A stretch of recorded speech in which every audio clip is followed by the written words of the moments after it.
দেখো, আর্টিকেল 17 তো আমি পড়িয়েছি বলে মনে নেই আমার। যাই হোক, ঠিক। হ্যাঁ, 16 অব্দি হয়ে গেছে, হ্যাঁ। ঠিক আছে, চলো স্টার্ট করা যাক। দেখো, খুব মন দিয়ে শুনবে। আজ পুরো একদম 21-22 যা আছে সব পড়াবো। আর আমার প্রশ্ন করার সাথে সাথে উত্তর দিতে হবে বাপ, হ্যাঁ। মানে প্রশ্ন না জানলেও উত্তর দিতে হবে আর কি, যে হ্যাঁ দাদা জানি না, না দাদা জানি। এটুকু আমার সাথে একটু মেনে চলতে হবে। তাহলে আর্টিকেল আজকে পড়বো কি 17, বেশি কিছু পড়বো না, একদম ডাইরেক্টলি কোশ্চেন আসে। অ্যাবলিশন অফ আনটাচেবিলিটি কি? অ্যাবলিশন অফ আনটাচেবিলিটি মানে কি? অস্পৃশ্যতা, তাই তো? আমাদের অস্পৃশ্যতাটাকে কি করে দেওয়া হয়েছে, কনস্টিটিউশন থেকে বের করে দেওয়া হয়েছে। ওকে, বেশ। এবার তোমাকে যদি একটা কোশ্চেন করা হয়, মানে জেনারেলি করা হয় না, যদি কোনোদিন, এখন তো মানে যে হারে কোশ্চেনের যা স্ট্যান্ডার্ড, এবার তো সবাইকে চাকরি দেবে না, তোমাকে চাকরি পেতে পাওয়ার জন্য দু একটা জিনিস একটু এক্সট্রা জানতে হবে। দেখো, যে কোনো ফান্ডামেন্টাল রাইটস যদি ভায়োলেট হয়, তোমরা যাবে কোথায়? Supreme court. কোথায় যাবে? Supreme court, directly supreme court, according to article 32। According to article 32। এবং কোথায় যেতে পারো না? হাইকোর্টেও। সেটা হচ্ছে কোথায়? না, অ্যাকর্ডিং টু আর্টিকেল 226। ঠিক আছে, তোমার যদি ফান্ডামেন্টাল রাইটস যদি তোমার ভায়োলেট হয়, তাহলে তুমি চলে যাবে কোথায়? 32 এবং 226-এ। এটা হচ্ছে সমগ্র জনগণের ক্ষেত্রে এটা অ্যাপ্লিকেবল। এটা জেনারেলি যা হয় কোথায় না, একটা বড় কোনো অথরিটি, বড় কোনো অথরিটির বিরুদ্ধে যদি তোমাকে যেতে হয়, হ্যাঁ, যেমন হচ্ছে স্টেট, তাহলে তোমাকে যেতে হবে কোথায়? এই দুটো জায়গা ছাড়া যাওয়ার তোমার কোনো জায়গা নেই। এবং সব থেকে বড় কথা, এই দুটো জায়গাতেই তোমায় যেতে হবে এবং আর্টিকেলের সাহায্য নিতে হবে, আর্টিকেল 32 এবং 226। যদি তুমি সুপ্রিম কোর্টে যাও তাহলে 32, যদি তুমি হাইকোর্টে যাও তাহলে হচ্ছে 226। এবার অ্যাবলিশন অফ আনটাচেবিলিটি, ধর এরকম হলো যে আমি, অর্থাৎ সত্যজিৎ, সৌভিককে বলে দিলাম যে তুই হচ্ছিস আনটাচেবল। বুঝলি সৌভিক? তোকে আমি কি বোঝানোর চেষ্টা করলাম, যে তুই হচ্ছিস আনটাচেবল, আমি তোকে ব্যাচে সবার মাঝে বলে দিলাম। এবার আমার ক্ষেত্রে এটা কি হয়ে গেল? এটা একটা ইন্ডিভিজুয়াল কেস হয়ে গেল। ভালো করে বোঝার চেষ্টা করো, এটা আমার ক্ষেত্রে কি একটা ইন্ডিভিজুয়াল কেস। তো এই ইন্ডিভিজুয়াল কেসের ক্ষেত্রে তোমাকে যে সবসময় আর্টিকেল 32 এবং 226 নিয়ে যেতে হবে তার কোনো মানে নেই। একটা অ্যাক্ট আছে, ঠিক আছে? সেই অ্যাক্টটা তোমাকে একটু জানতে হবে। সেটা কি না, আনটাচেবিলিটি অফেন্স অ্যাক্ট অফ 1995। বা তোমরা বলতে পারো, আচ্ছা এখানে নেই, হ্যাঁ, তাহলে কি, কি অ্যাক্ট বললাম না? Untouchability, untouchability offence act 1995। অর্থাৎ আমি যদি ইন্ডিভিজুয়ালি কাউকে ট্রিট করি যে তুমি হচ্ছে আনটাচেবল, অর্থাৎ অস্পৃশ্য তুমি, তাহলে তুমি 1955 সালের এই আনটাচেবিলিটি অ্যাক্ট, এটা নিয়ে তুমি যেতে পারো। ওকে, এই আনটাচেবিলিটি অফেন্স অ্যাক্টকে কিছুদিন পরে, অর্থাৎ এখন নয়, কিছুদিন পূর্বে, হ্যাঁ, তোমাদের তোমাদের জন্মের অনেক বছরই আগে, এটার একটা নতুন নাম দেয়া হয়েছিল। সেটা কি না, of protection of civil right act. আমি একটাও হচ্ছে তোমাদের যা জেরক্স দেয়া আছে তার বাইরে কিছু বলবো না, যেগুলো বলবো সেগুলো তোমরা খাতায় একটু নোট করবে, এগুলো সব লেখা আছে জেরক্সে। ঠিক আছে? এটা কি না, এই একটা হচ্ছে এগেনস্ট ইন্ডিভিজুয়াল, তাহলে এটাকে কি করে দেওয়া হয়েছে এখন? রিনেম করে দেওয়া হয়েছে। কি রিনেম করা হয়েছে না, সেটা হচ্ছে protection of civil right act 1955। যেটা কবে করা হয় না, ইন দ্য ইয়ার 1976। মনে থাকবে, 1976 সালে এই অ্যাক্টটাকে নতুন করে রিনেম করে দেওয়া হয়েছে, যার নাম হচ্ছে কি না, protection of civil right act. মনে থাকবে? হ্যাঁ হু দাও একটু। হুম। হ্যাঁ হু ছাড়া আমি এগুবো না, পরিষ্কার কথা। এবার তোমাদেরকে একটা আর্টিকেল জানতে হবে, যেটা হচ্ছে কি, তাহলে আর্টিকেল 17 বোঝা গেছে।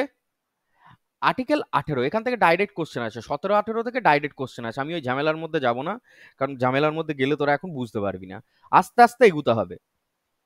এটা কি না, abolition of titles, abolition of titles. দেখো তোমাদের পরীক্ষার হলে, হ্যাঁ, ডাইরেক্ট এরকম আসে, অ্যাবলিশন অফ আনটাচেবিলিটি এর টাইটেল নাম্বার কত, আর অ্যাবলিশন অফ টাইটেল এর এর আর্টিকেল নাম্বারটা কত। এই দুটোর ক্ষেত্রে তোমাদের একটুখানি রিল্যাক্সেশনের জায়গা, ঠিক আছে, এই যে এই দুটো থেকে ডাইরেক্টলি আসে, ঠিক আছে। এবার তোমাকে জানতে হবে টাইটেল জিনিসটা কি বাবারা। টাইটেল জিনিসটা কি, এই যে রাজা মহারাজা যাদের আগে আগে সব টাইটেল দিত না, রাজা মহারাজারা আগেকার দিনে যখন রাজা মহারাজারা ছিল আর কি, রাজা হোক সে মহারাজা হোক, তারা নিজেদেরকে টাইটেল দিত, তারা অন্য লোককে টাইটেল দিত। তারা যে টাইটেল গুলো দেয়া শুরু করেছিল সেগুলোকে বন্ধ করে দেওয়া হয়েছে, পরিষ্কার কথা, স্বাভাবিকভাবে, জেনারেলে বোঝ। কিন্তু কিছু কিছু জিনিসে তোমরা জানো যে টাইটেল দেয়া হয়, সেই জিনিসগুলো কি কি, যেমন হচ্ছে মিলিটারি, যেমন হচ্ছে কি মিলিটারি, মিলিটারিতে দেয়া হয়, একাডেমিকে দেয়া হয়। এই দুটোতেই আপাতত তোমরা জেনে রাখো, মিলিটারি আর একাডেমিকে। কাউকে দেয়া হচ্ছে কি মেজর র্যাঙ্ক দেয়া হচ্ছে, কাউকে সুবেদার, কাউকে হচ্ছে আরো যে তহসিলদার, মানে বিভিন্ন যে র্যাঙ্ক গুলো রয়েছে আর কি, সেগুলো দেয়া হচ্ছে। একাডেমিকে যেমন হচ্ছে ডক্টরেট ডিগ্রি দেওয়া হয়, ডক, হ্যাঁ, যেমন হচ্ছে ডিআর লেখো তোমরা, হ্যাঁ, পিএইচডি করলে যেমন হচ্ছে ডিআর লেখে, হ্যাঁ কি না, পিএইচডি করলে কি লেখে, ডক্টরেট লেখে, ডিআর লেখে বা ডি ডট লেখে, হ্যাঁ, ডক্টরেট, হ্যাঁ। তো এই যে ডিগ্রিগুলো, এগুলো হচ্ছে একাডেমিক পারপাস এবং মিলিটারি পারপাস। এইগুলো হচ্ছে কি এক্সেপশন, মানে ব্যতিক্রম। এগুলো হচ্ছে কি, বলো বলো বলো। পুলিশ লাইনে, হ্যাঁ হ্যাঁ, ওটা মিলিটারির আন্ডারই পড়ে গেল তো।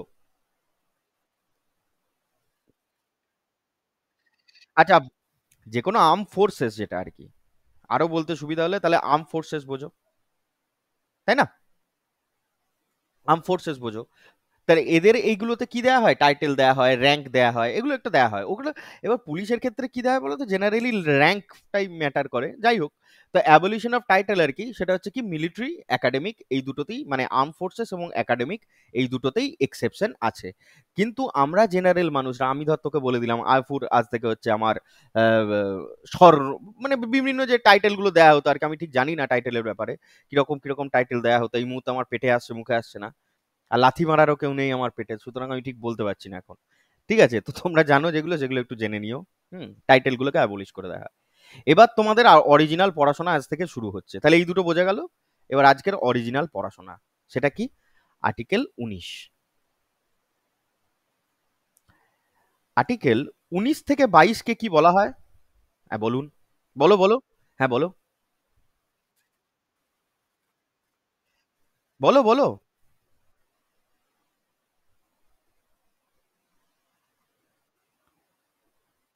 বলো বলো বলো বলো, আমি শুনছি।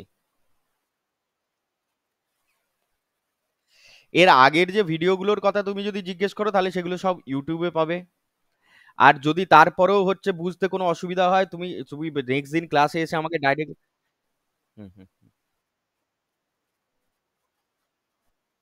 এই তোমাকে আজকে গ্রুপে দেখো সেন্ড করে দিয়েছি, কারণ হ্যাঁ ওরা সব জেরক্স নিয়ে নিয়েছে আগের দিন, তুমি তো জেরক্স নাওনি, ওই জন্য আমি গ্রুপে দিয়ে দিয়েছি, দেখো ওটা একটু ডাউনলোড করে নাও। আর আমি ওইটা থেকেই পড়াবো, চিন্তা নেই, আমি স্ক্রিনে ওইটাই এনেই পড়াবো, হ্যাঁ হ্যাঁ হ্যাঁ। তাহলে দেখো, রাইট টু ফ্রিডম কি দিয়েছে আর্টিকেল 19 থেকে 22, কেউ বললো না আমাকে, সেটা দেয় কি, রাইট টু ফ্রিডম, ঠিক আছে। এবার আর্টিকেল 19টা তোমাদেরকে আমি পড়াই। আচ্ছা, কারুর একটা হেডফোন অন আছে, এটা একটু বন্ধ করতো বাপ। আর্টিকেল 19 সেটা কি, আর্টিকেল 19-এর মানে কি বলবো, বিভিন্ন রকম ফ্রিডম আছে, হ্যাঁ, কিরকম, আমি এক দুই করে লিখছি। আর্টিকেল 19(1)(a), ঠিক এইভাবেই পড়বে পরীক্ষায়, ঠিক এইভাবেই পড়বে। আমি যখন একটা এগ্রিকালচারের এক্সাম দিতে গেছিলাম, আমাকে দেয়া হয়েছিল রাইট টু অ্যাসোসিয়েশন দিয়ে সবকটাই 19-এর আন্ডারে এবং ABCD করে দেয়া হয়েছিল। তো তোমাদেরকেও এইভাবেই পড়তে হবে। আর্টিকেল 19 ক্লজ 1 সাব ক্লজ এ, কিভাবে পড়তে হয় বোঝা গেল। আর্টিকেল 19 ক্লজ 1 সাব ক্লজ এ কি দেয় না, রাইট টু ফ্রিডম অফ যেটা তোমরা সব থেকে বেশি মানে ইউজ করো, speech and expression. Speech and expression, clear? যদি বলে আর্টিকেল 19(1) সাবক্লজ বি কি, না সেটা হচ্ছে কি freedom of association. Freedom of association, আমি সব বোঝাচ্ছি। ফ্রিডম অফ অ্যাসোসিয়েশন বলে দিলাম, কেউ ভুল বললো না, assemble, freedom of assemble, freedom of assemble. Article 19(1) subclause C যদি বলে দাদা, তাহলে সেটা হচ্ছে ফ্রিডম অফ অ্যাসোসিয়েশন। ওকে, যদি ডি বলে তাহলে হবে কি না right to move, right to move freely, তোমাকে ফ্রিলি মুভ করার স্বাধীনতা দেয়। যদি ই বলে দাদা, তাহলে সেটা হচ্ছে রিসাইড করতে, মানে রিসাইড অ্যান্ড সেটেল, মানে কি না তোমাকে যেখানে খুশি থাকতে দেয়। কোথায় দেয় কোথায় না দেয় সেগুলো আমরা পরে দেখব। এফ, সেটা কি right two property, right two property. তোমাদের মাথার মধ্যে এখনই একটুখানি খেলা উচিত ছিল যে দাদা একটু কয়েকদিন আগেই তুমি আমাদেরকে পড়িয়েছো যে প্রপার্টি রাইটটা আমাদের ফান্ডামেন্টাল রাইটস নয়, ওটা ফান্ডামেন্টাল রাইটস থেকে সরিয়ে দিয়ে ওটা এখন আর্টিকেল 300A তে লেখা আছে, অর্থাৎ ওটা আমাদের এখন লিগ্যাল রাইট। তাহলে আজকে আমরা ফান্ডামেন্টাল রাইটস পড়ছি, অথচ 19-এর আন্ডারেই আমাকে রাইট টু প্রপার্টি পড়াচ্ছ কেন? এই কোশ্চেনটা করা উচিত। তো তখনই আমার প্রশ্নের উত্তর আসবে কি যে দেখো এটা আগে ছিল এখন নেই, অর্থাৎ 44th কনস্টিটিউশনাল অ্যামেন্ডমেন্ট অ্যাক্টের মধ্য দিয়ে 1978-এ এই রাইট টু প্রপার্টিটাকে যেটা রয়েছে এটা এখন আর্টিকেল 19(1)F এখান থেকে সরিয়ে দেওয়া হয়েছে, মনে থাকবে। আর কি না আর্টিকেল 19(1) সাবক্লজ জি, সেটা কি জিনিস না এটা হচ্ছে right to practise any profession. এই যে আমি তোমাদেরকে পড়াচ্ছি, ঠিক আছে, and carry out any business, আর কি যেটাকে বলে ট্রেড বিজনেস, এগুলোর হচ্ছে আমার রাইট। ঠিক আছে, এবার চলো পিডিএফ এ দেখা যাক কি আছে। দেখো article 19(1) right to freedom of speech and expression, হ্যানা ত্যানা এগুলো সব আমি বলে দিয়েছি। এবার তোমরা পরিষ্কার করে বোঝো জিনিসগুলো, মানে ধারণা করো। হ্যাঁ, আচ্ছা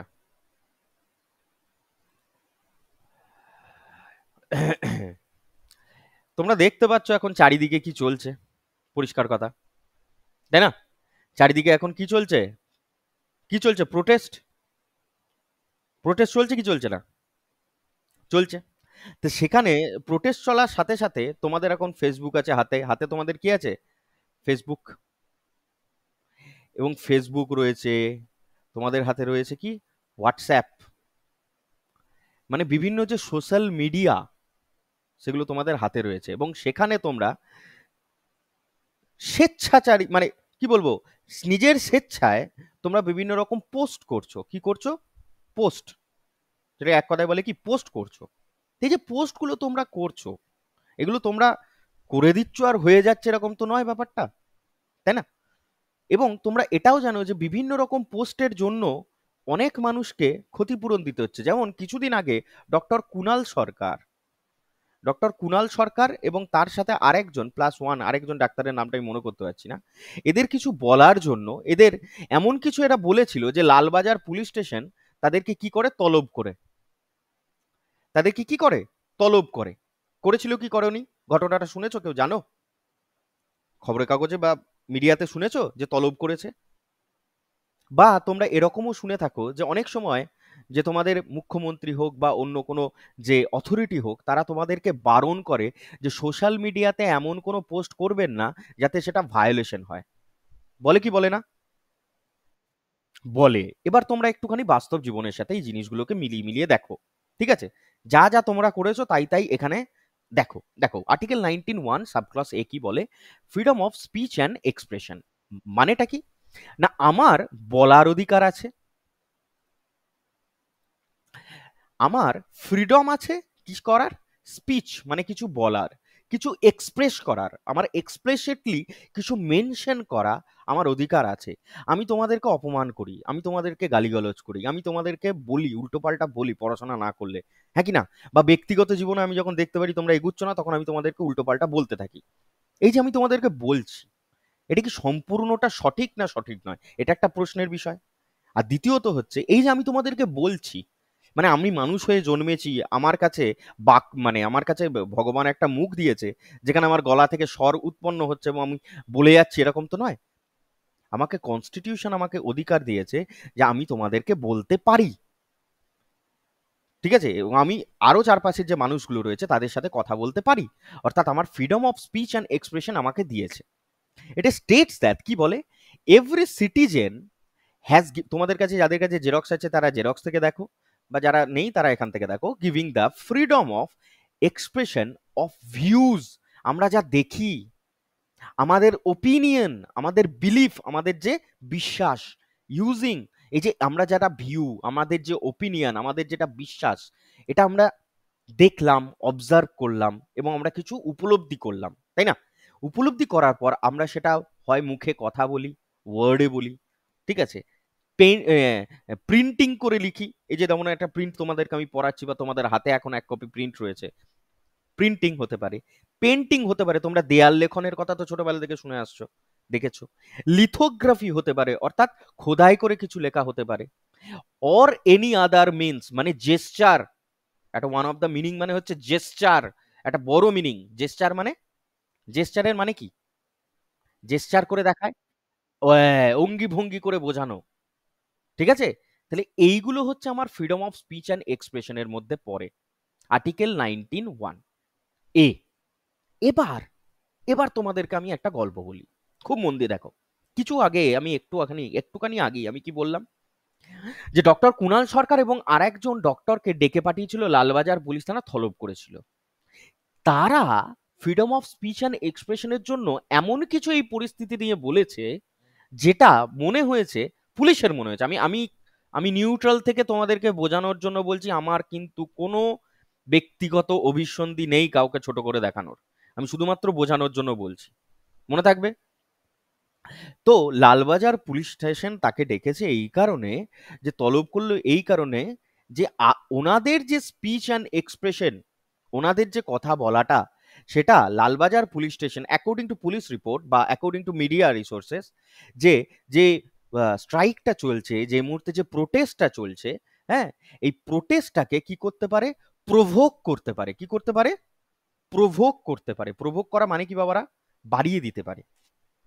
ইট মিনস প্রভোক করতে পারে, আরো যারা স্টুডেন্ট রয়েছে তাদেরকে ওখানে আরো হয়তো কোনো একটা লিথেল অ্যাকশন নিতে বাধ্য হতে পারে, ঠিক আছে? এই জন্য লালবাজার তলব করলো। এবার আমি তোমাদেরকে বলি, যে যে কোনো জায়গায় যে কোনো মন্তব্য করার মতো অধিকার কি আমাদের আছে দাদা? কারণ আমাদের তো freedom of speech and expression রয়েছে। তা আমি তোমাদেরকে বলবো যে দেখো, এর কিছু গ্রাউন্ড অফ রেস্ট্রিকশন আমাদেরকে সংবিধান দিয়েছে। তার মানেটা কি?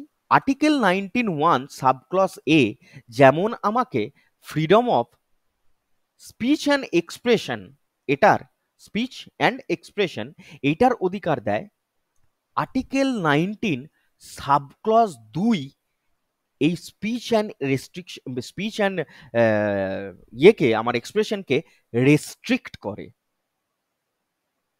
মানে সংবিধান যেমন তোমাকে স্বাধীনতা দিয়েছে, সেরকম ভাবে তোমাকে বেঁধেও দিয়েছে, অর্থাৎ রেস্ট্রিক্ট করছে তোমাকে কিছু বিষয়।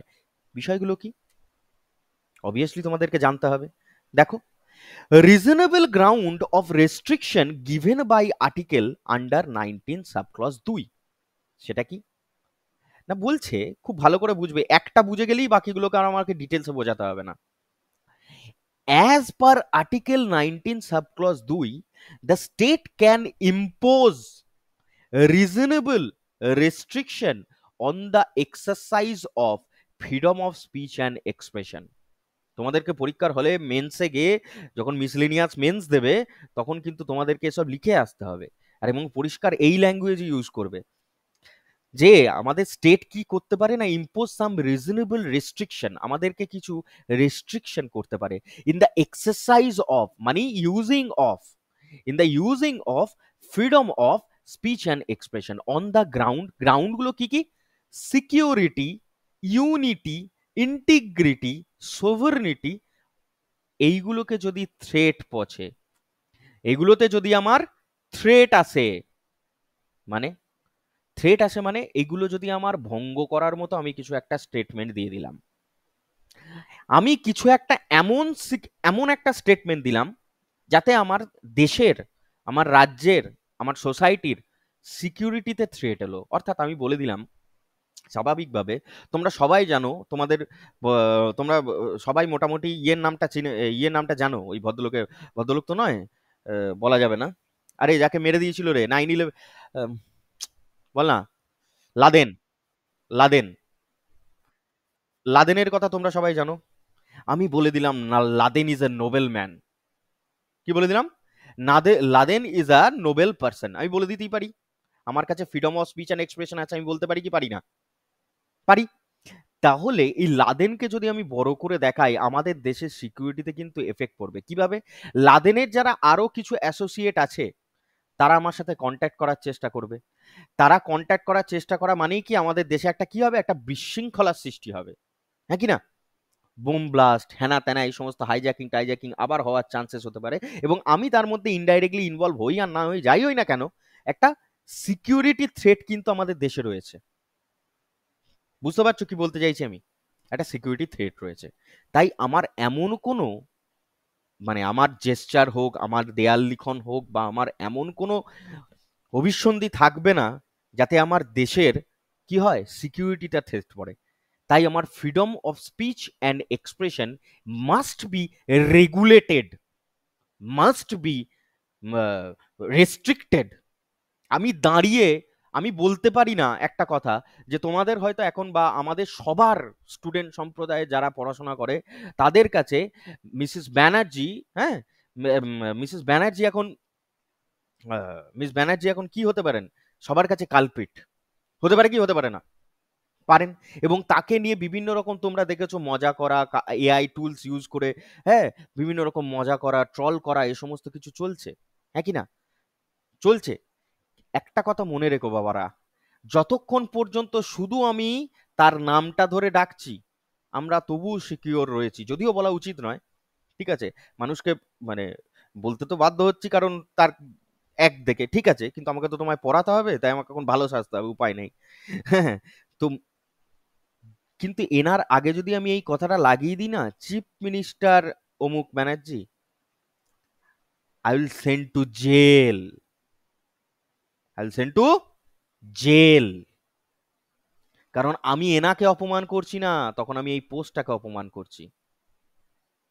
সুতরাং যখনই কিছু ফেসবুকে পোস্ট করো, হোয়াটসঅ্যাপে লেখো, এমন কোনো পাবলিক প্লেসে যখনই তোমরা পোস্ট করবে, সেটা যেন রেস্ট্রিক্টেড হয়। সিএম কথাটা যেন না লেখো, বা চিফ মিনিস্টার বলে যেন না লিখে দিও। তোমরা যা খুশি বলো, ঠিক আছে, অসুবিধা নেই, হ্যাঁ, কিন্তু খবরদার যেন সিএম কথাটা লিখতে যেও না, তাহলে কিন্তু বিপদ হয়ে যাবে। You will send to jail, and there will be no restricted, মানে প্রহিবিশন, পরিষ্কার কথা বলে দিলাম। ইউনিটি, এমন কিছু বলে দিলাম যাতে আমার রাজ্যের ইউনিটিতে এফেক্ট হয়। আর এই চারটে পয়েন্ট হচ্ছে সব জায়গায় common: security, unity, integrity, sovereignty. Unity, integrity, sovereignty, এগুলোকে যদি আমার কোনো স্পিচ অ্যান্ড এক্সপ্রেশন থ্রেট সৃষ্টি করে আমাদের দেশে, তাহলে আমার সঙ্গে সঙ্গে আমার বিরুদ্ধে অ্যাকশন নেওয়া হবে আর্টিকেল 19 সাবক্লস 2 দ্বারা। লোকাল অথরিটি হোক, স্টেট অথরিটি হোক, যে কোনো authority who is given power, who has been given the power to restrict my freedom and freedom of speech and expression will be functional soon and soon. আমি বোঝাতে চাইলাম কি, না যখনই আমি কোনো এমন কোনো বেহুদা মন্তব্য করব, সঙ্গে সঙ্গে যে অথরিটিকে ইনচার্জ করা আছে, সে সঙ্গে সঙ্গে আমার বিরুদ্ধে অ্যাকশন নেবে। আর আমি বকতে পারছি না। Next, should not damage public order or public piece, যেটা আমি তোমাদেরকে বোঝানোর চেষ্টা করছিলাম, যে পাবলিক অর্ডার এবং পাবলিক পিসকে ভঙ্গ করার মতো আমার কিছু স্পিড অ্যান্ড এক্সপ্রেশন হতে পারে না। হট করে আমি বলে দিলাম যে আজ বর্ধমান রেলওয়ে স্টেশনে কি হবে, বোম ফাটবে, এমনি freedom of speech and expression রয়েছে, বর্ধমান রেলওয়ে স্টেশনে বোম আছে বলে চিল্লে দিলাম, চেল্লাতে পারি না, হ্যাঁ কি না? আমার মন হলো যে আমার চিল্লে দেওয়া উচিত, হঠাৎ করে আমার মেন্টালিটি জেগে উঠলো যে আমার মনে হচ্ছে এখনই আমার সবার সাথে মজা করা উচিত, সেটা আমার পরের কথা। কিন্তু আমার মন হলো কি যে বর্ধমান রেলওয়ে স্টেশনে বোম আছে, চিচি দিলাম, অথচ নেই, কোনো রিজনেবল গ্রাউন্ড নেই। তাহলে সেটা কি হবে, একটা পাবলিক অর্ডার বা পাবলিক পিসকে কি করে দেওয়া হবে, ভঙ্গ করে দেওয়া হবে, সবাই ছোটাছুটি করবে, হোরাহুরির মধ্যে মারাও যেতে পারে অনেকে। তো you can't exercise that kind of freedom of speech and expression. Should not defamation or incitement to an offence, এটা আর্টিকেল ফার্স্ট অ্যামেন্ডমেন্ট অ্যাক্ট 1951 দ্বারা অ্যাড করা হয়। কারণ তখন অনেকেই কি হতো, রাজ্য রাজনীতিতে বলো বা দেশের রাজনীতিতে বলো, যারা নেতারা ছিল তাদের বিরুদ্ধে অনেক কিছুই বলতো। ডিফেম করা যাবে না বাবারা। একটু আগে যেটা বলছিলাম, ব্যানার্জির নামে তুমি যা খুশি বলো, এখানে কেউ মেনশন নেই, এই কথাটা লাগিয়ে দিলেই তুমি কোথায় যাবে, জেল। ডিফেম করা যাবে না। Should not to decency or morality, মানে কি, মানে কি না, তোমাকে মরাল গ্রাউন্ডে তুমি এমন কিছু করবে না স্পিচ অ্যান্ড এক্সপ্রেশনের নামে যে যেটাতে তোমার সোসাইটিতে মানে আঘাতপ্রাপ্ত হয়, তাহলে তোমার মরাল গ্রাউন্ডেও কিছু করা যাবে না। শুড নট ডু মানে ডিক্যান্সি অর মরালিটি, এটাও ফার্স্ট অ্যামেন্ডমেন্ট অ্যাক্ট 1951 মধ্যে দিয়ে। তো তোমার মনে হচ্ছে যে মরাল গ্রাউন্ডে তোমার মনে হচ্ছে যে হঠাৎ করে মনে হলো যে গঙ্গাসাগরে সন্তান বিসর্জন, জানো এটা তো প্র্যাকটিস গুলো বন্ধ করে দেওয়া হয়েছে, আমি তবু বোঝানোর জন্য বলছি। তোমার মনে হলো যে তোমার প্রথম বাচ্চা যা হয়েছে তুমি সঙ্গে সঙ্গে ছুড়ে 5 বছর পর তাকে ফেলে দিয়ে চলে এলে, তুমি করতে পারো না বাবা। তোমার মরাল গ্রাউন্ডে তোমার কিছু রেস্ট্রিকশন থাকবে, তুমি সেখানে ইয়ে করতে পারো না। আরো যদি খুব ভালো করে বোঝায় না, আজকেই সুপ্রিম কোর্টের হিয়ারিং পড়লে তোরা বুঝতে পারবি, যিনি রেপড অ্যান্ড মার্ডার হয়েছেন, যিনি রেপড অ্যান্ড মার্ডার, খুব ভালো করে বোঝ, ওনার পিকচার্স, ওনার pictures, whether it is previous মানে পোস্টমার্টামের পূর্বে হোক বা পোস্টমার্টামের পরে হোক, বিভিন্ন পিকচার রিভিল করা হয়েছে না, হয়েছে কি হয়নি, সোশ্যাল মিডিয়াতে হয়েছে। এটা কিন্তু মরাল গ্রাউন্ডে রেস্ট্রিক্টেড আছে বাবা, তুমি করতে পারো না, ইট ইজ স্ট্রিক্টলি রেস্ট্রিক্টেড। ওই যে ওনার যে কি বলবো, মৃত মানে সব, তার যে ছবি তোমরা পোস্ট করছো বা যারাই করে থাকুক, তারা কি করছে, ক্রাইম করছে।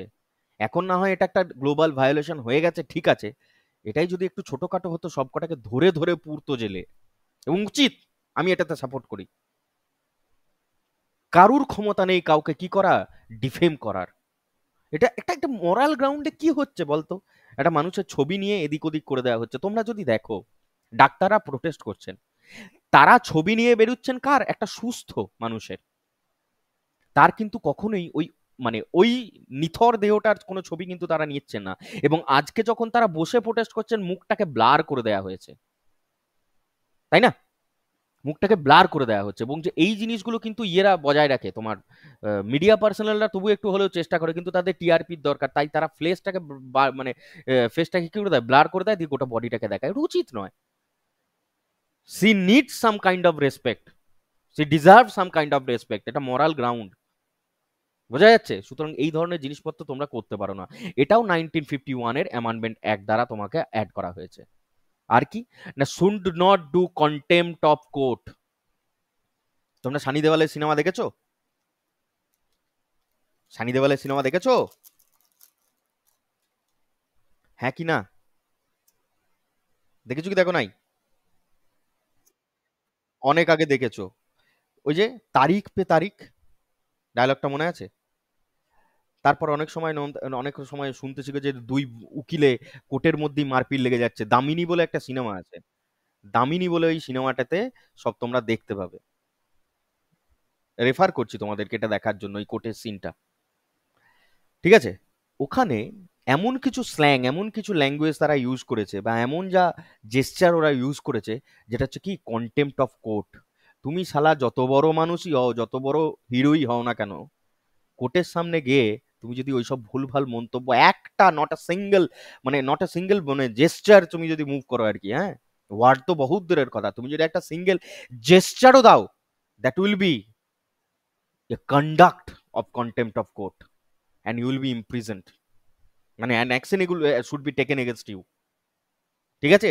তো সুতরাং এইগুলো হচ্ছে আমাদের ফ্রিডম অফ স্পিচ অ্যান্ড এক্সপ্রেশনের রেস্ট্রিকশন। তোমাদের মনে রাখতে হবে কি, আমাদের মনে রাখতে হবে 19A, এটা হচ্ছে আমাদের ফ্রিডম অফ স্পিচ এক্সপ্রেশন, এবং তার যে রিজনেবল গ্রাউন্ড সেটা হচ্ছে আর্টিকেল 19 সাবক্লজ 2। এতটা বোঝানোর পেছনে কারণ হচ্ছে এর পরেরগুলো আমি স্কিপ করব, ঝটাঝট বলে বেরোবো, কারণ সবার ক্ষেত্রে মরাল গ্রাউন্ড এবং ওই বাকিগুলো একই। তোমরা জানো কি আর্টিকেল 19 সাবক্লজ 2 এ কি আছে? Right two assemble peacefully and unarmed, যেটা এখন চলছে, যেটা এখন চলছে। কি আমরা পিসফুলি সবাই মিলে অ্যাসেম্বল হচ্ছি, আমাদের হাতে অস্ত্র আছে? নেই, আমাদের হাতে রয়েছে মোমবাতি বা মশাল। এইটাই যদি আমি তোমাদেরকে তালিবানি স্টাইলে নিয়ে যাই এবং তোমাদের যদি মনে হয় যে দাদা আমরা ওই বন্দুক নিয়ে চলে গেলে কি হতো, আমরা তো অ্যাসেম্বল করছি, রাইট টু অ্যাসেম্বল, না বাবা, দুটো কন্ডিশন আছে, একটা হচ্ছে পিসফুলি আর একটা হচ্ছে আনআর্মড, ঠিক আছে? এইভাবে তোমরা কি করতে পারো, রাইট টু অ্যাসেম্বল হতে পারো এবং প্রোটেস্ট করতে পারো, ঠিক আছে? It includes the right to hold the public meetings, হ্যাঁ, ডেমনস্ট্রেশনস অ্যান্ড টেক আউট প্রসেশনস, মানে যেটা তোমরা এখন দেখতে পাচ্ছ যে প্রসেশন বার করতে পারে, পাবলিক মিটিংকে হোল্ড করে দিতে পারে, হ্যাঁ, টেক আউট প্রসেশন যেটা চলছে এখন। The freedom can be exercised only on public land and the assembly must be peaceful and unarmed, কোনো ধরনের কোনো ঝামেলা করা যাবে না, পরিষ্কার কথা, ঠিক আছে? তোমরা তোমাদের ডিমান্ড রাখো, কিন্তু আনআর্মড এবং peaceful. The provision does not protect violent, disorderly, হ্যাঁ, রায়োটস বা riotous assemblies or one that causes breach of public peace or one that involve arms, মানে কি যেটা তোমাদেরকে বললাম, যদি ভায়োলেন্ট হয়, ডিসঅর্ডার হয়, আমরা কি দেখলাম, 7,000 মব, মব মানে মবের বাংলা কি বলবো, ক্ষুব্ধ জনতা, 7,000 মব, ক্ষুব্ধ জনতা তো নয়, মব বলে ইয়ে করে দিয়েছে তারা, এক কথায় তাদেরকে বলা যেতে পারে দে আর গুন্ডাজ আর কি, হ্যাঁ। তারা কি করলো, ডক্টর আরজি কর কলেজের মধ্যে হামলা করে 14ই আগস্ট রাতে তারা কি করলো, ঢুকে গেল। এই তোদের না এটা পড়াতে এখন সুবিধা হচ্ছে এই কারণে, কারণ তোরা এখন চোখের সামনে সব অনুভব করতে পারবি, বাহ, এটা মানে এটা পড়াতে বেশ সুবিধা হচ্ছে। তো 14ই আগস্ট রাতে মিডনাইটে কি হলো, 7,000 মব তারা কি করলো, পিসফুল অ্যাসেম্বলিটাকে ডিস্ট্রয় করে দিল। তাহলে ইট ডাজ নট প্রোটেক্ট, তারা যদি মনে করতো, এই 7,000 মব যদি মনে করে আমাদের কাছে আর্টিকেল 19(1) সাবক্লজ বি এর রাইট আছে, না, নেই। কেন না, প্রোটেস্টটা মাস্ট বি পিসফুল এবং আনআর্ম, তোমরা করেছো কি ভায়োলেন্স, ডিসঅর্ডারলি করেছো, রায়োটস হয়ে গেছে ব্যাপারটা, ঠিক আছে? এবং পিস, পাবলিক পিস অ্যান্ড অর্ডারকে তোমরা কি করেছো, নোংরা মানে নষ্ট করেছো। তোমাদের হাতে আর্মস অ্যান্ড অ্যামিনেশন ছিল, লাঠি ছিল, হকি স্টিক ছিল, that will be considered as arms, তাহলে that will not be accepted. The right does not include the right to strike, খুব ভালো করে দেখো এই কথাটা, তোমরা মাথার মধ্যে ঢুকিয়ে রাখো, তোমাদের পরবর্তীকালে জীবনে তোমরা এগিয়ে যাও, আমি আশা করি। তোমাদের অনেক সময় অনেক ক্ষেত্রে মনে হবে যে দাদা রাইট টু স্ট্রাইক করব, রাইট টু স্ট্রাইক, তোমরা আমার বিরুদ্ধে স্ট্রাইক করতে পারো, আমার কোনো আপত্তি নেই, ঠিক আছে? Because I am an individual person, তোমরা আমার বিরুদ্ধে স্ট্রাইক করলে আমার কোনো আপত্তি নেই, কিন্তু মানে এটা উচিত নয়। রাইট টু স্ট্রাইক, তোমার পরীক্ষায় ডাইরেক্ট কোশ্চেন আসবে, এটা কি তোমার ফান্ডামেন্টাল রাইট অর নট? তোমাদের এটা ফান্ডামেন্টাল রাইট নয়, তোমরা কখনোই রাইট টু স্ট্রাইক করতে পারো না। স্ট্রাইক করা মানে কি, বন্ধ ডাকা। এই যে বন্ধ ডাকা হয়, বন্ধ ডাকলেই না তোমরা যে কোনো কেসে, যখনই কোনো বন্ধের ডাক শুনবে না, কোর্ট মানে স্টেট গভর্নমেন্ট হোক বা যদি যে কোনো অথরিটি হোক, তাদেরকে পুরো তুলোধনা করে ছেড়ে দেয় এই রাইট টু স্ট্রাইকের জন্য। কোর্টে যদি একটা মানে ধরো এরকম হলো, তোমাদেরকে বোঝাই, রাইট টু স্ট্রাইক দেখেছো তোমরা, এবার এই রাইট টু স্ট্রাইকের জন্য একটা মানুষের মার্ডার হয়ে গেছে, ঠিক আছে? এবার এ সোজাসুজি যাবে কোথায়, কোর্টে, কোনো না কোনো দিন কোর্টে পৌঁছাবে, কোর্ট পুরো তুলোধনা করে ছেড়ে দেবে এই রাইট টু স্ট্রাইকটাকে, বিশ্বাস রাখো। দাঁড়ানোর জায়গা থাকে না, স্টেট অথরিটি থেকে যে দাঁড়ায় না, তাকে পুরো একদম পুরো শেষ করে দেয়। তাহলে তোমাদের পরীক্ষায় প্রশ্ন আসবে যে তোমাদের যদি রাইট টু অ্যাসেম্বল করার অধিকার থাকে, তাহলে রাইট টু স্ট্রাইক করার অধিকার আছে? না বাবা, নেই, এটুকু যেন মাথায় থাকে। হয়ে গেল। এর পরের রাইটটা কি তোমাদের? এবার দেখো তোমাদেরকে একটা কথা বলি, এই যে তোমাদেরকে পড়ালাম রাইট টু স্ট্রাইক বা রাইট টু অ্যাসেম্বল, এটা পড়ালাম, তাহলে এই যে তোমাদেরকে আমি একটা কথা বলছি, বারবার বলছি যে এইগুলো হচ্ছে তোমাদের ফান্ডামেন্টাল রাইটস, কিন্তু এগুলো একটাও অ্যাবসলিউট নয়। কেন বলছো দাদা অ্যাবসলিউট নয়? হ্যাঁ, অ্যাবসলিউট হলে, হ্যাঁ, অ্যাবসলিউট, হ্যাঁ, অ্যাবসলিউট নয়। কেন নয়? না, যদি অ্যাবসলিউট হতো তাহলে কোনো রেস্ট্রিকশন থাকতো না, যা খুশি করতে পারতাম। কিন্তু দেখো আবার তোমাকে বেঁধে দিচ্ছে। যেমন আর্টিকেল 19(1) তোমাকে 19(1) এর জন্য রেস্ট্রিক্ট করলো কত নম্বর আর্টিকেল? আর্টিকেল 19(2). সেরকম আর্টিকেল 19 এই 1 সাবক্লজ বি এর জন্য তোমাকে রেস্ট্রিক্ট করে দেয় আর্টিকেল 19 সাবক্লজ 3। কি বলে না, এটা হচ্ছে provides for reasonable restriction on the exercise of right to of assembly on to grounds. কি কি? Sovereignty and integrity of India আর public order including maintenance of traffic and the area concern. মানে হচ্ছে কি না, তোমাদেরকে এই দুটো জায়গায় কি করে দেয়? রেস্ট্রিক্ট করে দেয়। আশা করি বোঝাতে পারছি না। যাদুর যদি কোনো বুঝতে অসুবিধা থাকে আমাকে সঙ্গে সঙ্গে এখন কোশ্চেন করে নাও।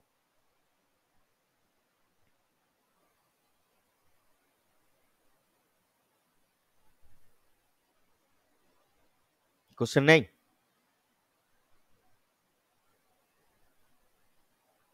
কোশ্চেন নেই?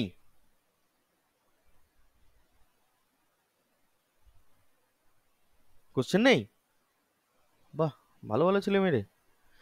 চলে গিয়ে যাও। আদার রেস্ট্রিকশন কি কি আছে?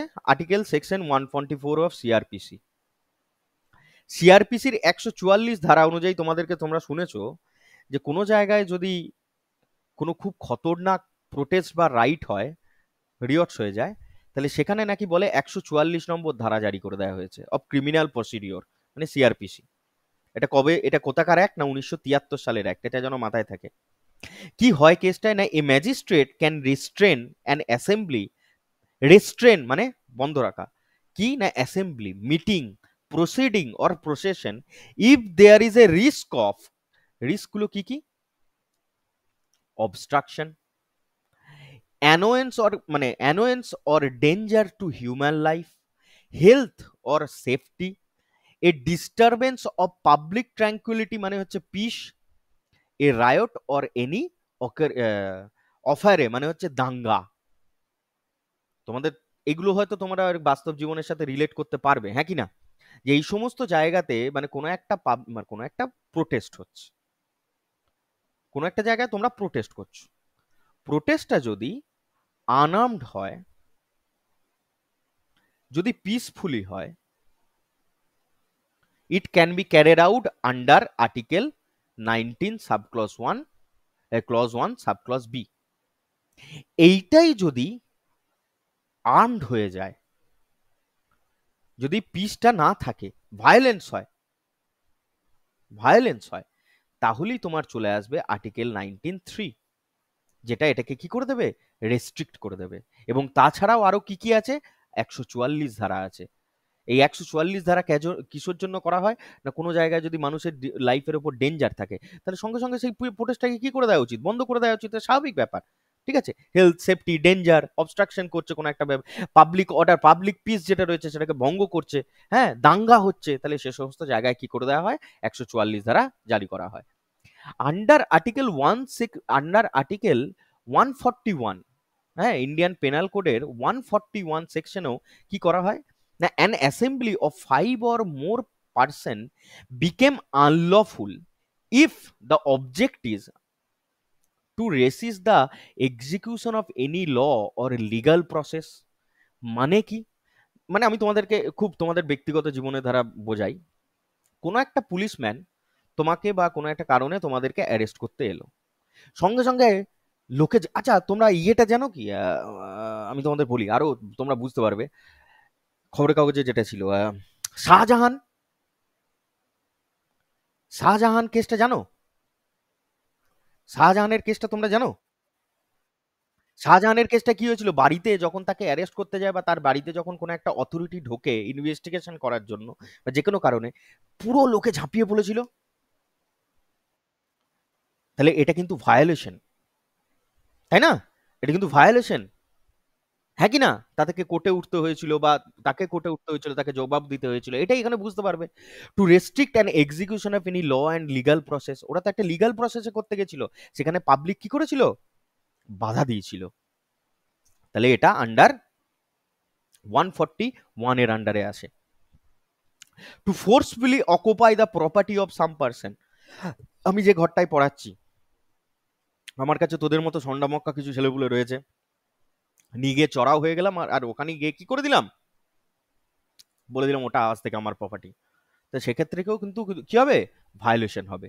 Two commit any mischief or criminal trespass, মানে আমার যদি কোনো ক্রাইম করি, হ্যাঁ সেটাও হবে। 5 জন মিলে 6 জন মিলে যদি কোনো ক্রাইম করে, আমি একা নই, এখানে লিখিয়ে দেওয়া আছে পরিষ্কার কথা যে section of Indian penal code 5 or more person, পরিষ্কার কথা, মানে 2-3 জনের বেশি হলেই এটা অ্যাপ্লাই করে দেওয়া হয়। To force some person to do an illegal act, কোন একটা ইল্লিগাল অ্যাক্ট করতে আমি কাউকে বাধ্য করছি 5-6 জন মিলে। যেমন তোমরা একটা উদাহরণ দাও এই মুহূর্তে তোমাদের বাস্তব জীবনের সাথে, উদাহরণ দাও একটা, যে 4-5 জন মিলে কাউকে একটা ফোর্সফুলি আমি একটা কোনো ভুল কাজ করতে বাধ্য করছি। এরকম কিছু বাস্তব উদাহরণ এখন কাছাকাছি পেয়েছো কি তোমরা? কিছুদিন আগে একটা একটা ছেলের হয়তো তোমরা ভিডিও ভিডিও হয়তো সে ভাইরাল করে দিয়েছিল, তাই না? 4-5 জন মিলে তাকে কোনো নির্বস্ত্র করে বা ইয়ে করে, আফটার ড্রিঙ্কিং। তো মানে আমি বোঝানোর জন্য বলছি, এটা এর আন্ডারে আসুক আর নাই আসুক, তুমি বোঝো আর কি, যে 4-5 জন মিলে কাউকে একটা ইল্লিগাল অ্যাক্ট করতে বাধ্য করছি। ধর আমি 5 জন, আমরা 5 জন গিয়ে বাইরের একটা ছেলেকে ইনফ্লুয়েন্স করলাম, একজন ছিল তাকে গিয়ে ইনফ্লুয়েন্স করে তাকে আরেকজনকে মারতে বাধ্য করছি। তো এটা crime. To threaten the government or its official on exercising lawful power. তোমরা যে গভর্নমেন্ট হবে, তোমরা যে গভর্নমেন্ট অফিসিয়াল হবে, তোমাদের ক্ষেত্রে এটা জানা দরকার যে তোমাদের কি পাওয়ার রয়েছে। তোমাদেরকে আটকানোর ক্ষমতা কোনো লোকের নেই তোমরা যখন কোনো লফুল পাওয়ারকে এক্সারসাইজ করতে যাবে। ধর আমি ধরে নিচ্ছি যে শুভদীপ কি হলো, বা সুপ্রিয়া, এরা যারা রয়েছে, এরা এখন ডাব্লিউবিসিএস ডালিয়া রয়েছে, এরা সব অফিসার হবে এবং এরা রেড করতে যাচ্ছে। এরা রেড করতে যাচ্ছে, ইনকাম ট্যাক্সের একটা রেড করতে যাচ্ছে, আমি ধরে নিলাম সবাই ইনকাম ট্যাক্স অফিসার হয়েছে, দিয়ে তারা রেড করতে যাচ্ছে। সঙ্গে সঙ্গে তাদেরকে কি করে দিল না, আটকে দিল, হ্যান করে দিল, ত্যান করে দিল। সঙ্গে সঙ্গে তোমরা কি করতে পারো? আর্টিকেল 141 এর ভায়োলেশনের জন্য 144 কে তোমরা এক্সারসাইজ করতে পারো। বুঝতে পেরেছো? Under district magistrate order, or sometimes superintendent of police can do it in on emergency. হ্যাঁ, এমার্জেন্সিতে উনি চালু করতে পারেন, কিন্তু পরবর্তীকালে ওনাকে ডিস্ট্রিক্ট ম্যাজিস্ট্রেটের কাছ থেকে পাওয়ারটা নিতে হয়। আশা করি এতদূর পর্যন্ত বক বক করাটা আমার সফল হয়েছে। এবার 19(1) সাবক্লজ সি কি বলে না, freedom of association or union of cooperative society. দেখো, ফ্রিডম অফ অ্যাসোসিয়েশন, অ্যাসোসিয়েশন কথাটার মানে কি তোমরা কি বোঝো?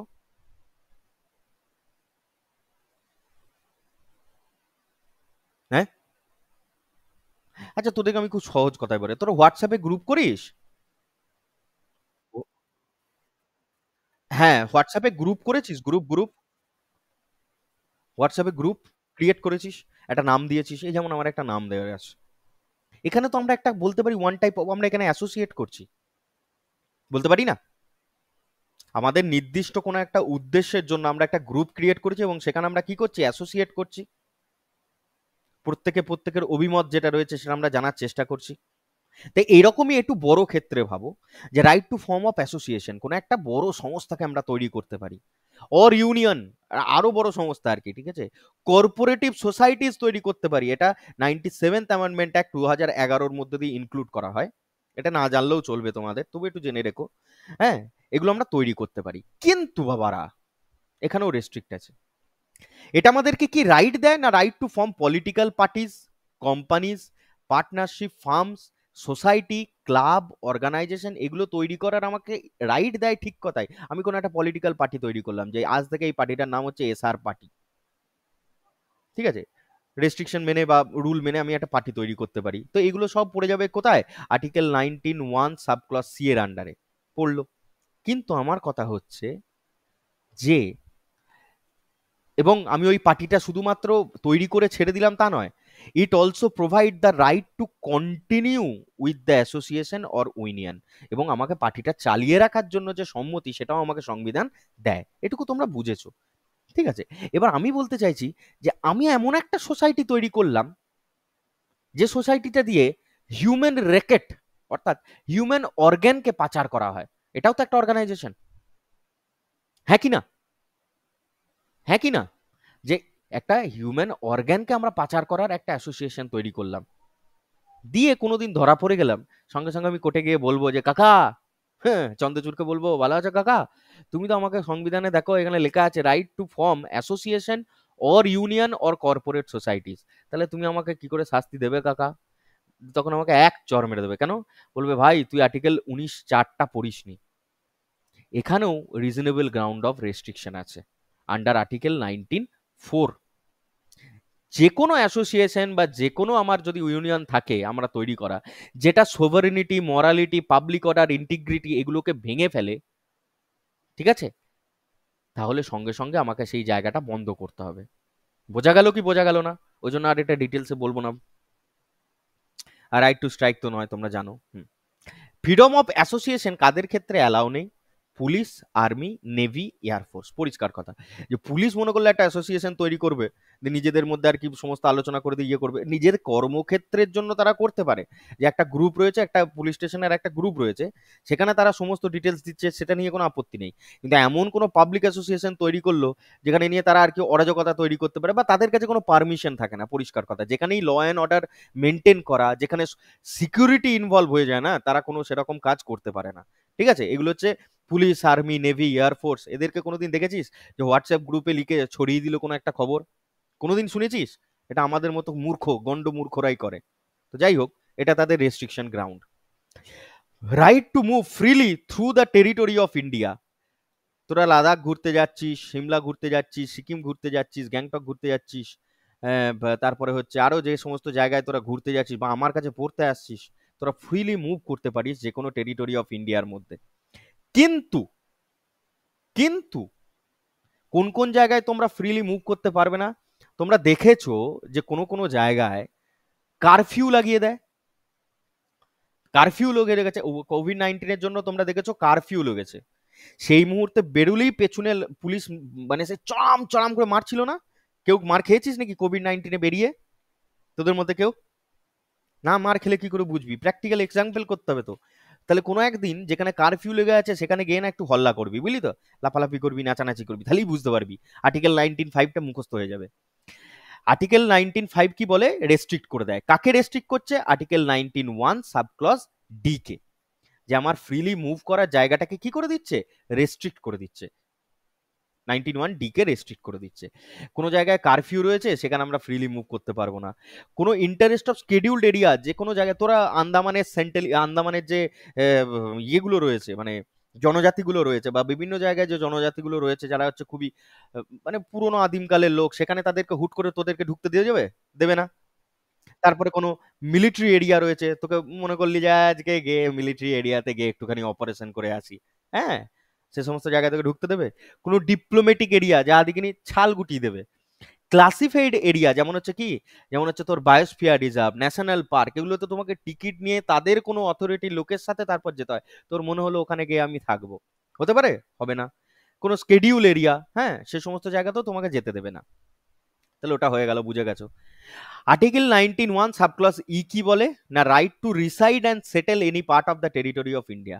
তোমাকে বলে দেয় কি না, পরিষ্কার কথায় বলে যে তুমি ভারতবর্ষের যে কোনো পার্টে তাদের যে সরকারি নিয়ম রয়েছে সেই সরকারি নিয়ম মেনে জমি জায়গা কিনে যে কোনো জায়গায় বাড়ি করে তোমরা ভারতের টেরিটরিতে থাকতে পারো, এই পারমিশন তোমাকে দিয়েছে।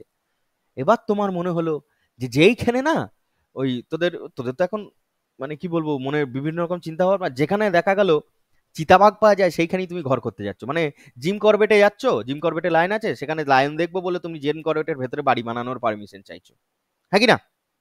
হতেই পারে, কারুর মনে এরকম থাকতেই পারে। সঙ্গে সঙ্গে তোমার চামড়া গুটিয়ে পাঠিয়ে দেবে। কেন না? ওইটাও আর্টিকেল 19(5) এর আন্ডারেই রেস্ট্রিক্ট করে দেওয়া আছে।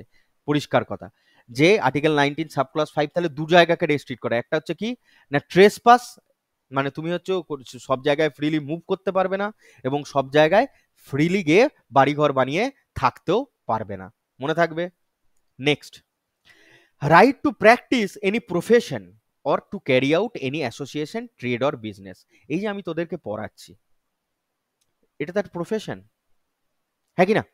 তাহলে right to practise any profession to carry out any association or trade or business. আমার বাবা যেমন ব্যবসা করেছে, সে ব্যবসা করেছে। তোরা যেমন চাকরি করতে যাবি, সেটাও একটা প্রফেশন। বা আরো যদি কারোর কিছু করার থাকে তারা করতে পারে।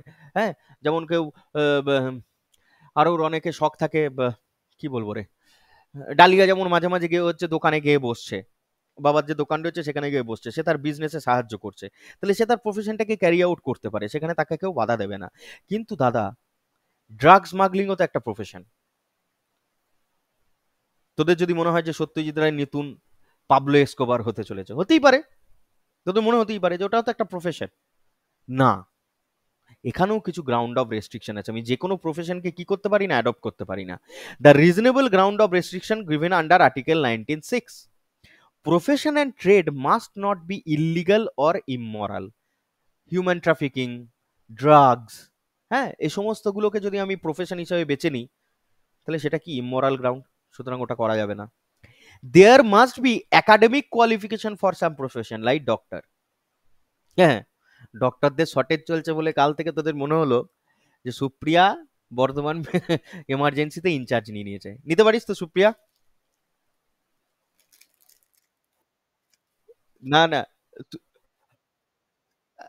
না না, সেটা পরের কথা, সেটা পরের কথা। কি করলে কি হবে কি না হবে সেটা পরের কথা। আমার মনে হচ্ছেটা কি, যে রাইট টু প্রফেশন দাদা আমাকে পড়িয়েছে মানে আমি যে কোনো ব্যবসা পাতি বা যে কোনো ধরনের কাজকর্ম নিতে পারি। কালকে আমার মনে হলো যে সায়েন্টিস্টরা কোনো একটা বড় পার্টিকেল খুঁজছে, আমি তো ফিজিক্স অনার্স করে গেইলুম রে বাবা, ঠিক আছে, হ্যাঁ কি না, একাডেমিক কোয়ালিফিকেশন তবু তো আমার ফিজিক্স অনার্স রয়েছে, আমার কথা হয়তো ওখানে অ্যালাউ করতে পারে দেখার জন্য অন্তত পক্ষে, কিন্তু হঠাৎ করে সেই কাজের মধ্যে ঢুকিয়ে নেবে, ঢুকিয়ে নেবে না। বা আমার কাছে কোনো ডক্টরি ডিগ্রি নেই, কাল থেকে আমি মনে করলাম বর্ধমান এমার্জেন্সিতে যে কটা হার্টের পেশেন্ট আসবে আমি দেখবো। তাহলে কি হবে বল দেখিনি? তার মানেটা কি? তার মানে আমাকে রেস্ট্রিক্ট করে দেয়া আছে যে আমি প্রফেশনে আমার ক্যারি আউট করতে পারি, বাট আমার একাডেমিক কোয়ালিফিকেশনও দরকার। বোঝা গেল? বল রে, এত বলে বলে আমার গলা থেকে জল বেরিয়ে গেল, পাগল হয়ে যাবো এবার আমি। By articles amended this state can, হ্যাঁ, এটা দেখো খুব ইম্পর্টেন্ট। সৌরভ তালুকদার কাল থেকে মনে করলো যে ওর বাড়ি থেকে আমার ইয়ে পর্যন্ত আসতে পড়তে আসতে খুব অসুবিধা হচ্ছে। ও বলল কোনো চাপ নেই দাদা, আমি রেল লাইন বসাবো। সৌরভ, তোর মনে হতে পারে তো, হ্যাঁ কি না? আচ্ছা যাই হোক, সৌভিক সৌরভ যাই হোক, আমার দেখেছিস তো নামে মনে থাকে না। তাহলে নামই মনে থাকছে না, আর্টিকেল কি করে মনে রাখিস? মানে আমার কথা বলছি। তাহলে আমি বলতে চাইলাম যে যাদেরই বাড়ি দূরেতে, এটা আছে ডালিয়া, ডালিয়ার বাড়ি অনেকটা দূরে। ডালিয়া মনে করলো কি যে বাড়ি থেকে ডাইরেক্ট আমার কোচিং সেন্টার পর্যন্ত কি করবে, একটা রেল লাইন বসাবে। তাই তো? ডালিয়া, ডালিয়া আছে না চলে গেছে? আছে তো, হ্যাঁ, তাহলে তো ভালো বুঝবে। তাহলে মনে হলো একটা রেল লাইন বসাবে। তুমি পারবে না বাবা, তোমাকে সমস্ত রকম বিজনেস করার স্বাধীনতা দেয়া আছে, মানে এটা নয় যে তুমি রেল এয়ারপোর্টের যে বিজনেসটা আছে মানে তোমার রেল বসিয়ে নেবে। হ্যাঁ, কিছু কিছু জিনিসে কি আছে, গভর্নমেন্টের মনোপলি আছে, ঠিক আছে। মানে এখানে পরিষ্কার কথায় 1951-এর কনস্টিটিউশনাল অ্যামেন্ডমেন্ট অ্যাক্টের মধ্য দিয়ে এখানে বলে আছে 19(1)(g) amended and added that state can do monopoly on some trade and business like rail, ships। ডকইয়ার্ডে তুমি তোমার একটা শিপ মেনে রেখে দিতে পারো, ঠিক আছে, মানে তাও বহুত পারমিশন লাগে। হ্যাঁ, শিপ আছে। তারপরে ধরো এয়ারপোর্ট অথরিটি আছে, যে মনে হলো যে আমার বাড়ি থেকে যাওয়ার পর বা আমার মনে হলো যে বাড়ি থেকে আমি ইয়ে পর্যন্ত যাব একটা বড় পাড়া প্লেন ধরে, ছাদে নামাবো, ছাদ থেকে উঠবো আর নামবো, ওইসব নকশামি অন্য জায়গায়। আমাকে পারমিশন নিতে হবে, এবং কিছু কিছু জায়গায় আমি পারমিশন নাও পেতে পারি। কেন? না সেখানে মনোপলি আছে গভর্নমেন্টের, ঠিক আছে, যে এই বিজনেসটা শুধুমাত্র গভর্নমেন্টই করতে পারে, আমি করতে পারি না। বোঝা গেল কি বোঝা গেল না? বোঝা গেল না বোঝা গেল? এই সাবাস।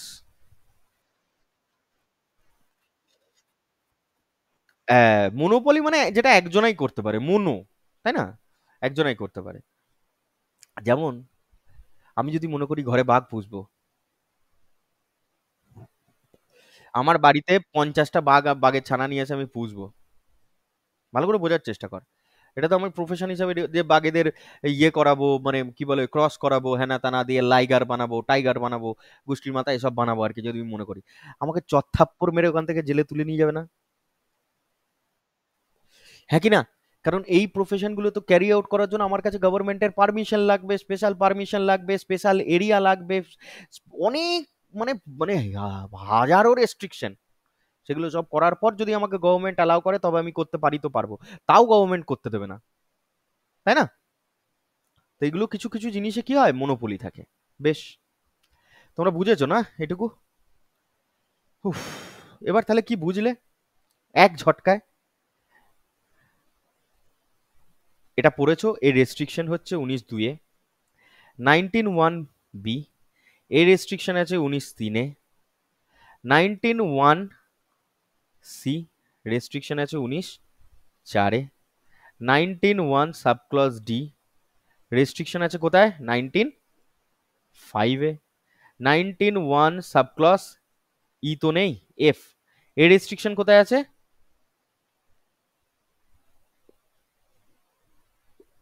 5-এতেই আছে। এটা হচ্ছে ফ্রি মুভ, এটা হচ্ছে রিসাইড, এটাই ভুলোয় 19(1)(g), এর রেস্ট্রিকশন আছে 19(6)-এ। এ কটা যেন মাথায় থাকে। আমার কি করে মুখস্থ আছে, আমার পড়িয়ে পড়িয়ে মুখস্থ আছে, তোমাদেরও পড়তে পড়তে হয়ে যাবে। বেশ, এগিয়ে যাচ্ছি এবার। হ্যাঁ, আর্টিকেল 20। হা,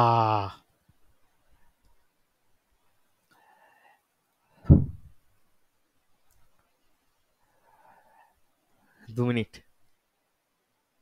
লেট us স্টার্ট আবার। আর্টিকেল 20 কি বলছে দাদা? Protection in respect of conviction for offences. মানে কি? আর্টিকেল 20 বলছে, ধর এটা একটা হিউম্যান বিং, এটা ওর কান, একটা ছোট একটা বড়, আমি ধরে নিলাম এই লোকটা একটা কোনো ক্রাইম করলো। ক্রাইম করার পর সে যতক্ষণ না পর্যন্ত তার ক্রাইমটা প্রুভ হচ্ছে, সে ক্রিমিনাল নয়। একটা হচ্ছে কি অ্যাকিউজড ক্রিমিনাল, আর একটা হচ্ছে কি একদম ক্রিমিনাল। এবার কোর্টে কেস চলবে, কোর্টে কেস চলার পর আমি ধরে নিচ্ছি, ধরে নিচ্ছি নয়, একদম এই ক্ষেত্রেই হবে, কোর্ট তাকে শাস্তি দিল, কোর্ট তাকে কি বললো, যে তুমি একটা ক্রিমিনাল, মানে তাকে শাস্তি শুনিয়ে দিল। বোঝা গেল কি বোঝা গেল না? অ্যাকিউজড ক্রিমিনাল একটা হয়, আর একটা হয় কি ক্রিমিনাল, পার্টিকুলার ক্রিমিনাল, যার বিরুদ্ধে তখন আর কি ক্রাইম করার পর কেস চলছে, কেসটা কোর্টে প্রুভ হলো, কোর্ট তাকে এবার বললো যে তুমি শালা এবার ক্রিমিনাল হয়েছো, তোমাকে এবার শাস্তি পেতে হবে। তাহলে এই মতো অবস্থায় আর্টিকেল 20 অনুযায়ী তাকে কিছু রাইটস দেয়া হয়। ভাব, ভারতের সংবিধানটা কোন জায়গায়, কত মহৎ আমাদের উদ্দেশ্য, যেটা ক্রিমিনাল তাকেও কিছু রাইটস দেওয়া আছে আর্টিকেল 20-তে। কি রাইটস দিচ্ছে, তাই না? তোদের মনে হয় যে পিটিএ মেরে দেওয়া উচিত, ওসব পিটিএ মেরে দেওয়ার গল্প না সংবিধানে নেই। তাহলে তোমার প্রথম কাজ হচ্ছে তাকে প্রথম প্রুভ করতে হবে কি না he is a criminal. Protection in respect of conviction for offences. Convicted means when proved guilty and sentence punishment by the court, by the court. Clear? এইটুকু বুঝেছো কি বোঝোনি আগে বলো, তারপরে তো আমি পড়াবো। একটা ক্রিমিনালের কথা বলা হচ্ছে, বুঝেছো? বেশ, এবার তাকে কি কি রাইটস দেয়া হচ্ছে সেগুলো আমরা দেখব। প্রথম রাইটস হচ্ছে article 20 subclause 1, no ex post facto. খায় না মাথায় দেয়, শুনেছিস এর আগে কোনোদিন এসব ভুলভাল জিনিস? নো এক্স পোস্ট ফ্যাক্টো, এ খায় না মাথায় দেয়, শুনেছিস? শুনিসনি? মানে হচ্ছে কি, এবার এই জন্যই তো মাস্টার লাগে। দেখো, যে কোনো লোক, ধর এবার আমি তোমাদেরকে উদাহরণ দিয়ে বোঝাই। 2024 সালে অভয়া কেস হলো, অভয়া কেস। এই অভয়া কেসেতে 2024 সালে এক্স ওয়াই জেড যে কোনো পার্সন, সে কি হলো, ক্রিমিনাল হলো। কোর্ট তাকে কি করে দিল, ক্রিমিনালের সার্টিফিকেট দিয়ে দিল।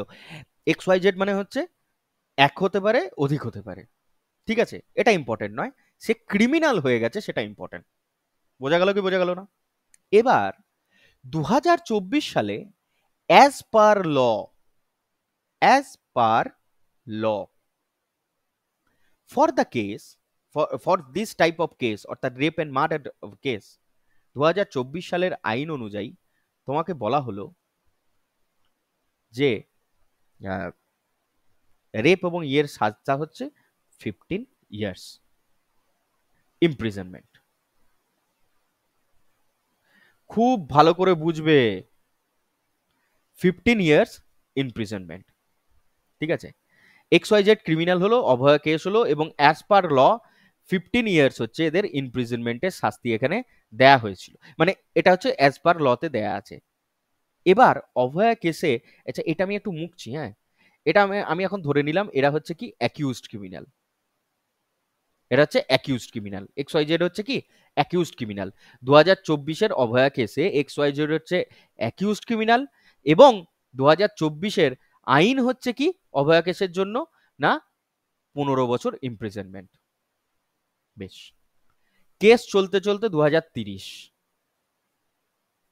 অভয়া কেস,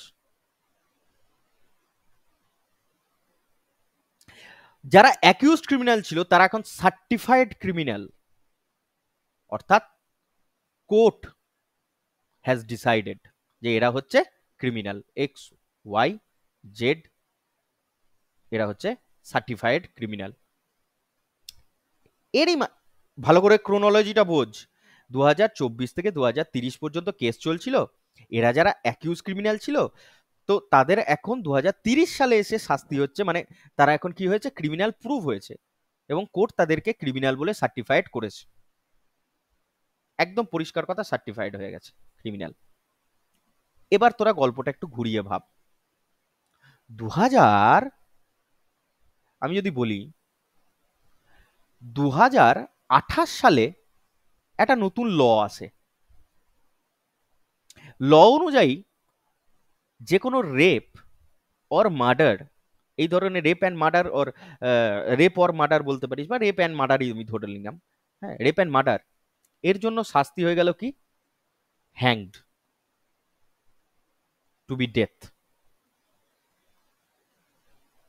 ভালো করে বোঝ, হ্যাং টু বি ডেথ, এটা 2028 সালে সংবিধানে বা একটা আইন নতুন এলো। এবার আমার তোমাদের কাছে প্রশ্ন, 2024 সালে ক্রিমিনালরা অ্যাকিউজ হয়েছিল, অ্যাকিউজ ক্রিমিনাল, 2030 সালে তারা কোর্ট অনুযায়ী তারা এখন সার্টিফাইড ক্রিমিনাল।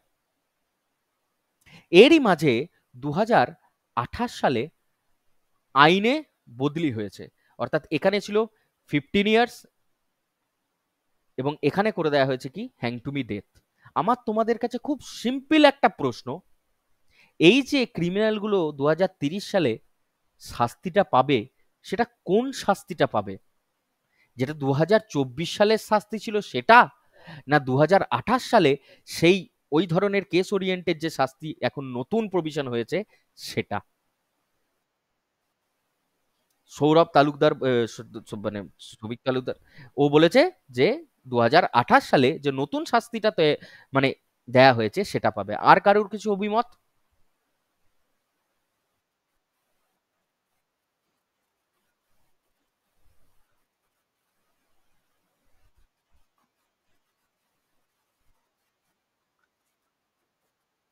প্রথমে যে শাস্তিটা হয়নি নয়, প্রথমে যে শাস্তিটা লেখা ছিল, অর্থাৎ ভালো করে বুঝবে, এই 15 বছরের সাজাটাই এই 2030 সালে তাদেরকে দেয়া হবে।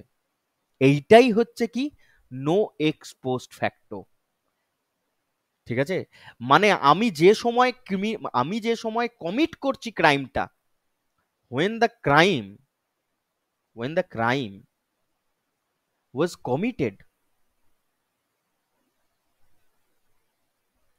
এই যখন ক্রাইমটা আমি কমিট করেছি তখনকার যে যে শাস্তিটা অ্যাজ পার ল ছিল, সেই শাস্তিটাই আমাকে দেয়া হবে।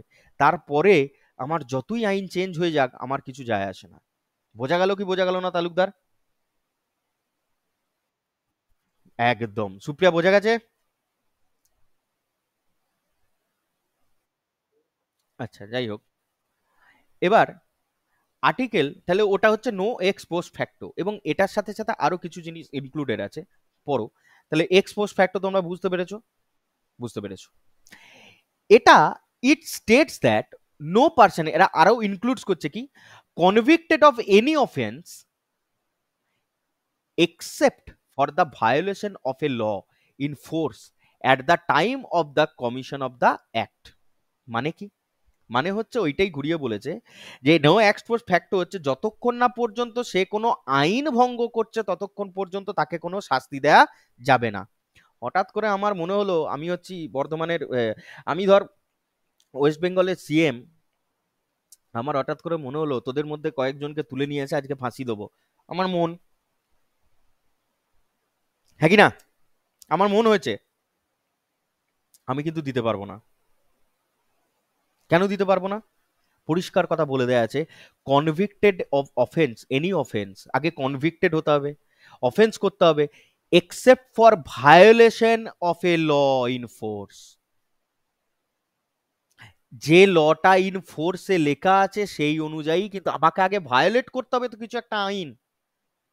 আমি যদি চাই কাউকে শাস্তি দিয়ে দেবো, সেই সামনের জনাকে কোনো একটা আইনকে আগে ভায়োলেট করতে হবে, তবে না তাকে আমি শাস্তি দিতে পারবো না। আর আমার মন হলো হঠাৎ করে একটু শাস্তি দেওয়ার দরকার হয়েছে গো, একটু দিয়ে আসি, সেটা তো দিতে পারি না, তাকে একটা কোনো আইন ভঙ্গ করতে হবে, প্রথম কন্ডিশন। আর দ্বিতীয় কন্ডিশনটা কি না, subjected to a penalty greater than the prescribed by law in force at the time of the commission of the act. মানে মানে এটাই বলছে যে no person shall be subjected to a penalty, এইভাবে পড়তে হয়। It states that no person shall be subjected to a penalty greater than that the prescribe by law in force. মানে যে শাস্তিটা লেখা আছে সেই শাস্তিটাই তোমাকে আমায় দিতে হবে, তার বেশি তুমি দিতে পারবে না।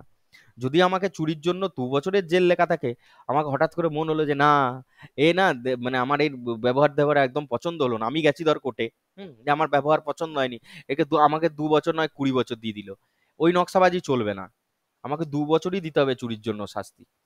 মনে থাকবে কি মনে থাকবে না, তাহলে এই জিনিসগুলো একটু মাথার মধ্যে রাখিস। এরপরে হচ্ছে আর্টিকেল 20 সাবক্লস 2 কি বলে, নো ডাবল জিওপার্ডি, নো ডাবল জিওপার্ডি, বিশাল ইম্পর্টেন্ট জিনিস এগুলো। নো ডাবল জিওপার্ডি কথাটার মানে হচ্ছে একই সাজার জন্য, একই একই ক্রাইমের জন্য আমাকে 2 টাইমস শাস্তি দেওয়া যাবে না। মানে একই সাজার জন্য আমাকে 2বার শাস্তি দেওয়া যাবে না। ধর 2005 সালে আমি কোনো একটা ক্রাইম করেছিলাম, যে চুরি করেছি, তখন আমাকে 2 ইয়ার্স অফ ইমপ্রিজনমেন্ট ছিল। প্রথমত হচ্ছে 2000, তারপরে ধর 2 ইয়ার্স মানে হচ্ছে 2007 আমি ছাড়া পেয়ে যাব, পরিষ্কার কথা। এরই মাঝে গভর্নমেন্ট একটা আইন বানিয়েছে যে 2005 সাল থেকে যে সমস্ত কয়েদিরা, 2005 সালের পর থেকে যে সমস্ত কয়েদিরা মানে আছে জেলেতে, তাদেরকে 2010-এর আগে ছাড়া হবে না। এটা একটা নতুন একটা আইন ধর বানিয়ে দিল। তার মানে কি, আমাকে তো ডবল জিওপার্ডি করে দেওয়া হচ্ছে, আমাকে তো 2বার শাস্তি দেওয়া হচ্ছে, হ্যাঁ কি না? তো সেটা আমার করা যাবে না। আমি যদি 2 বছরের জন্য আমার ইমপ্রিজনমেন্ট হয়ে থাকে, আমি 2 বছর পর বেরিয়ে আসতে পারবো। এর পরে যদি আমি কোনো ক্রাইম করি তারপরে সেটার জন্য আলাদা ব্যাপার, কিন্তু নো ডাবল জিওপার্ডি, একই কাজের জন্য আমাকে, একটাই ক্রাইমের জন্য আমাকে 2বার শাস্তি দেওয়া যাবে না। আর এটা মানে তো এটাও যে একবার কাউকে যদি হ্যাং দিয়ে দিই, মানে ধর 15 ইয়ার্স অফ ইমপ্রিজনমেন্ট কাউকে দিয়ে দিয়েছি, হ্যাঁ, তারপরে আবার তাকে কোনো এক কতগুলো বছরের পর আবার তাকে 15 বছর দেওয়া যাবে নাকি? সেটা দেওয়া যায় না। তাহলে নো ডবল জিওপার্ডি মানে হচ্ছে এটাই, যে একটা কাজের জন্য তাকে 2বার, মানে একটা ক্রাইমের জন্য, কাজ নয়, ক্রাইমের জন্য তাকে 2বার শাস্তি দেওয়া যাবে না। ক্লিয়ার হলো? এরপরে নো সেলফ ইনক্রিমিনেশন। কথাটার মানে কি দাদা, কেউ জানো? আফুর বলতো।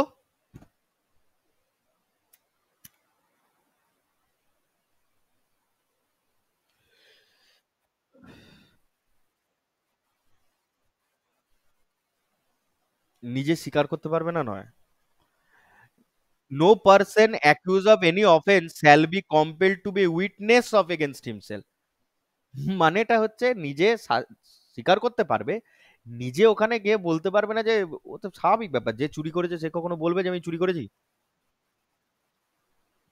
এক্স্যাক্টলি তাই। নিজের বিরুদ্ধে নিজে দাঁড়িয়ে পড়লাম, দিয়ে বললাম যে না সবই মিথ্যে, ওইসব নকশাবাজি ওখানে চলবে না। নো পারসন অ্যাকিউজড করতে পারে না হিমসেলফকে shall be compelled to be witness against himself, যে আমি যে ক্রাইমটা করিনি তার জন্য আমি উইটনেস, এটা হতে পারে না। বোঝা গেল? এবার তোমাদেরকে এটার জন্য বলি, দেখো, the protection under article 20 R available to all people, that is India as well as foreigner. কারণ আমরা জানি কি 15, 16, 19, 29, 30 এগুলো হচ্ছে কি অনলি ফর ইন্ডিয়ানস। তাহলে বাকি যেগুলো পড়ে রইলো সেগুলো হচ্ছে কি তোমার Indians as well as foreigner, সবারদের জন্য। এর মাঝে আরেকটা ছিল যেটা তোমাদেরকে পড়ায়নি, সেটা হচ্ছে আর্টিকেল সাবক্লস মানে 18 সাবক্লস 2, এটাও হচ্ছে ইন্ডিয়ানদের জন্য, ওই আনটাচেবিলিটির আন্ডারে থাকে। ওটা তোমাদের এখন জানতে হবে না বলে পড়ায়নি, পরিষ্কার কথা। ঠিক আছে, তো যাই হোক, তাহলে আর্টিকেল 20 হচ্ছে নট অনলি ইন্ডিয়ানস, তার সাথে সাথে ফরেনাররাও রয়েছে, সবাই এই প্রোটেকশনটা পাবে। ওকে, বেশ দাদা, বুঝলাম। আরেকটা জিনিস আমাদেরকে একটু বোঝাই। Article 20 is among those articles of Indian constitution, of Indians in the constitution, which can be put aside even during emergency। তোমাদেরকে বলা হয় যে কোন দুটো আর্টিকেল নাকি এমার্জেন্সির সময় মানে বাতিল করা যায় না। তোমরা বড় মন করে 20 আর 21 বলে দাও, বলে দাও কোথা থেকে, এখান থেকে বলো। আর্টিকেল 20 কে এমার্জেন্সির সময়ও কি করা যায় না, ভায়োলেট করা যায় না। বোঝা গেল কি বোঝা গেল না?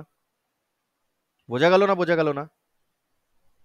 এরপর এরপরে আর্টিকেল 20 হচ্ছে নট ফর, আমি তোমাদেরকে এতক্ষণ ধরে যা বুঝিয়ে এলাম কি বললাম, যে হচ্ছে ক্রিমিনাল। কি বলে এলাম? ক্রিমিনাল।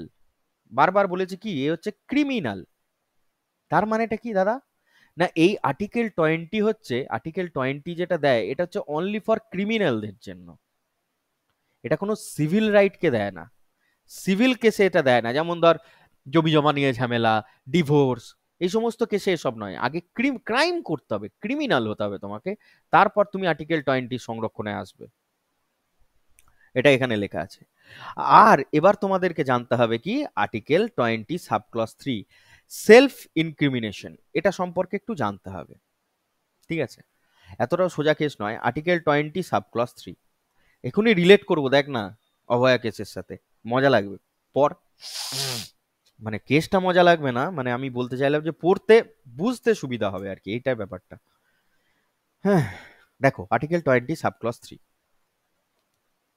No self ইনক্রিমিনেশন। তোমরা সিনেমা হলে অনেক সময় দেখেছো পুলিশ মেরে ধরে তোমাদেরকে কি লিখিয়ে নেয়, জবানবন্দি নেয়, নেয় কি নেয় না? নেয় তো।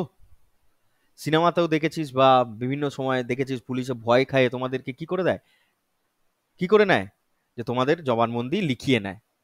হয় ওরালে, মানে হয় বলিয়ে নেয়, বা তোমাদের ডকুমেন্টে।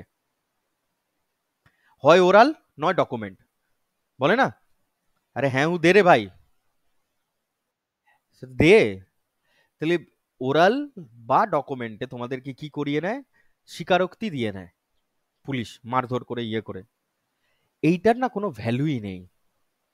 আমি কি বললাম? পুলিশের কাছে যদি তুমি যে জবানবন্দি দিয়েছো, কোনো ভ্যালু নেই যতক্ষণ না পর্যন্ত অ্যাজ পার আর্টিকেল 164, তুমি সেকশন 164 আর কি, হ্যাঁ, আগে ছিল এখন চেঞ্জ হতে পারে সেকশনগুলো, ডিস্ট্রিক্ট ম্যাজিস্ট্রেটের কাছে যাচ্ছ, ডিস্ট্রিক্ট ম্যাজিস্ট্রেট তোমাকে জিজ্ঞেস করবে, বুঝলে, ডিস্ট্রিক্ট ম্যাজিস্ট্রেট তোমাদেরকে জিজ্ঞেস করবে যখন কোনো ক্রাইম করেছো বা করেছো, তোমায় তুলে নিয়ে গেছে, এবং তোমরা পরবর্তীকালে জানতে পারবে যে উইদিন 24 আওয়ার্স তোমাকে ডিস্ট্রিক্ট ম্যাজিস্ট্রেটের কাছে পেশ করতে হবে। ধর আমি কোনো একটা ক্রাইম করলাম, ক্রাইম করার ঠিক 24 ঘন্টার মধ্যে আমাকে নিয়ে যাবে কার কাছে? ডিস্ট্রিক্ট ম্যাজিস্ট্রেটের কাছে, বা ম্যাজিস্ট্রেট যাকে এক কথায় বলে, সে জাজও হতে পারে। হ্যাঁ, ম্যাজিস্ট্রেট মানেই হচ্ছে জাজ আর কি। সে আমাকে হাইকোর্টের জাজের কাছেও নিয়ে যেতে পারে, বা হাইকোর্টের জাজ তো বহু দূরের কথা, অত দূর নিয়ে গেলে তো নিজেরা ফাঁসবে, ডিস্ট্রিক্ট কোর্টের জাজের কাছেও নিয়ে যেতে পারে। মানে মোট কথা কি, ম্যাজিস্ট্রেটের কাছে আমাকে নিয়ে যাবে। সেখানে না ম্যাজিস্ট্রেট আমাকে জিজ্ঞেস করবে পরিষ্কার কথায় যে দেখো তোমার ওপর কোনো প্রেশার নেই, তুমি কি আদৌ ক্রাইমটা করেছো? এবার পুলিশ তার আগে তোকে উদমাই ধরেছে, ধর মানে উদমাই দিয়েছে, তুই লিখে দিয়েছিস, সেখানে সাইন করে দিয়েছিস যে হ্যাঁ পুলিশ বাবু আমি করেছি করেছি, ঠিক আছে বাবা আর মেরো না। তুই ডিস্ট্রিক্ট ম্যাজিস্ট্রেটের কাছে গিয়ে বললি কাকা জানো উদমাই মেরেছে আমাকে, ওই জন্য আমি ওটা সাইন করতে বাধ্য হয়েছি, মানে কি এক কথায় তুই ডিনাই করে দিলি। এবং ম্যাজিস্ট্রেট তোকে বলবে যে তোমার যদি মন না থাকে তাহলে তুমি স্বীকার করো না। হ্যাঁ, এক্স্যাক্টলি তাই। মানে তোমার যদি হেলথটা নিয়ে যদি ইস্যু থাকে তাহলে তোমার বলার দরকার নেই, পরিষ্কার কথাই বলে দেবে। এবং সেখানে যদি তুই ম্যাজিস্ট্রেটকে বলে দিস যে কাকা বহুত মেরেছে এই লিখিয়ে নেওয়ার জন্য, ম্যাজিস্ট্রেট পুরো তুলোধনা করে ছেড়ে দেবে। মানে তোমাকে ছেড়ে দিতে ওরা বাধ্য হবে, বুঝেছো? তোমাকে পুলিশ ছেড়ে দিতে বাধ্য হবে। এটাও সেলফ ইনক্রিমিনেশনের আন্ডারে আমি তোমাদেরকে বোঝানোর চেষ্টা করলাম যে সেকশন 164, মানে এর পরে যদি পুলিশ যদি তোমাদেরকে কোনোদিন তুলে নিয়ে যায়, যদিও আমি জানি তোমাদেরকে কাউকে তুলবে না, পুলিশের মারধর করার আগেই তোমরা স্বীকার করে নেবে, পুলিশের কাছে গিয়ে চুপচাপ স্বীকার করে নিবি যে হ্যাঁ কাকা করেছি, তাহলে মার থেকে বেঁচে গেলি। যখন ডিস্ট্রিক্ট ম্যাজিস্ট্রেটের কাছে যাবি তখন বলবি কাকা একদমই না, পুলিশ মারবো বলে ভয়ে স্বীকার করেছিলাম, সঙ্গে সঙ্গে পুলিশের অবস্থা টাইট হয়ে যাবে। বুঝে গেল? এটুকু বোঝা গেল?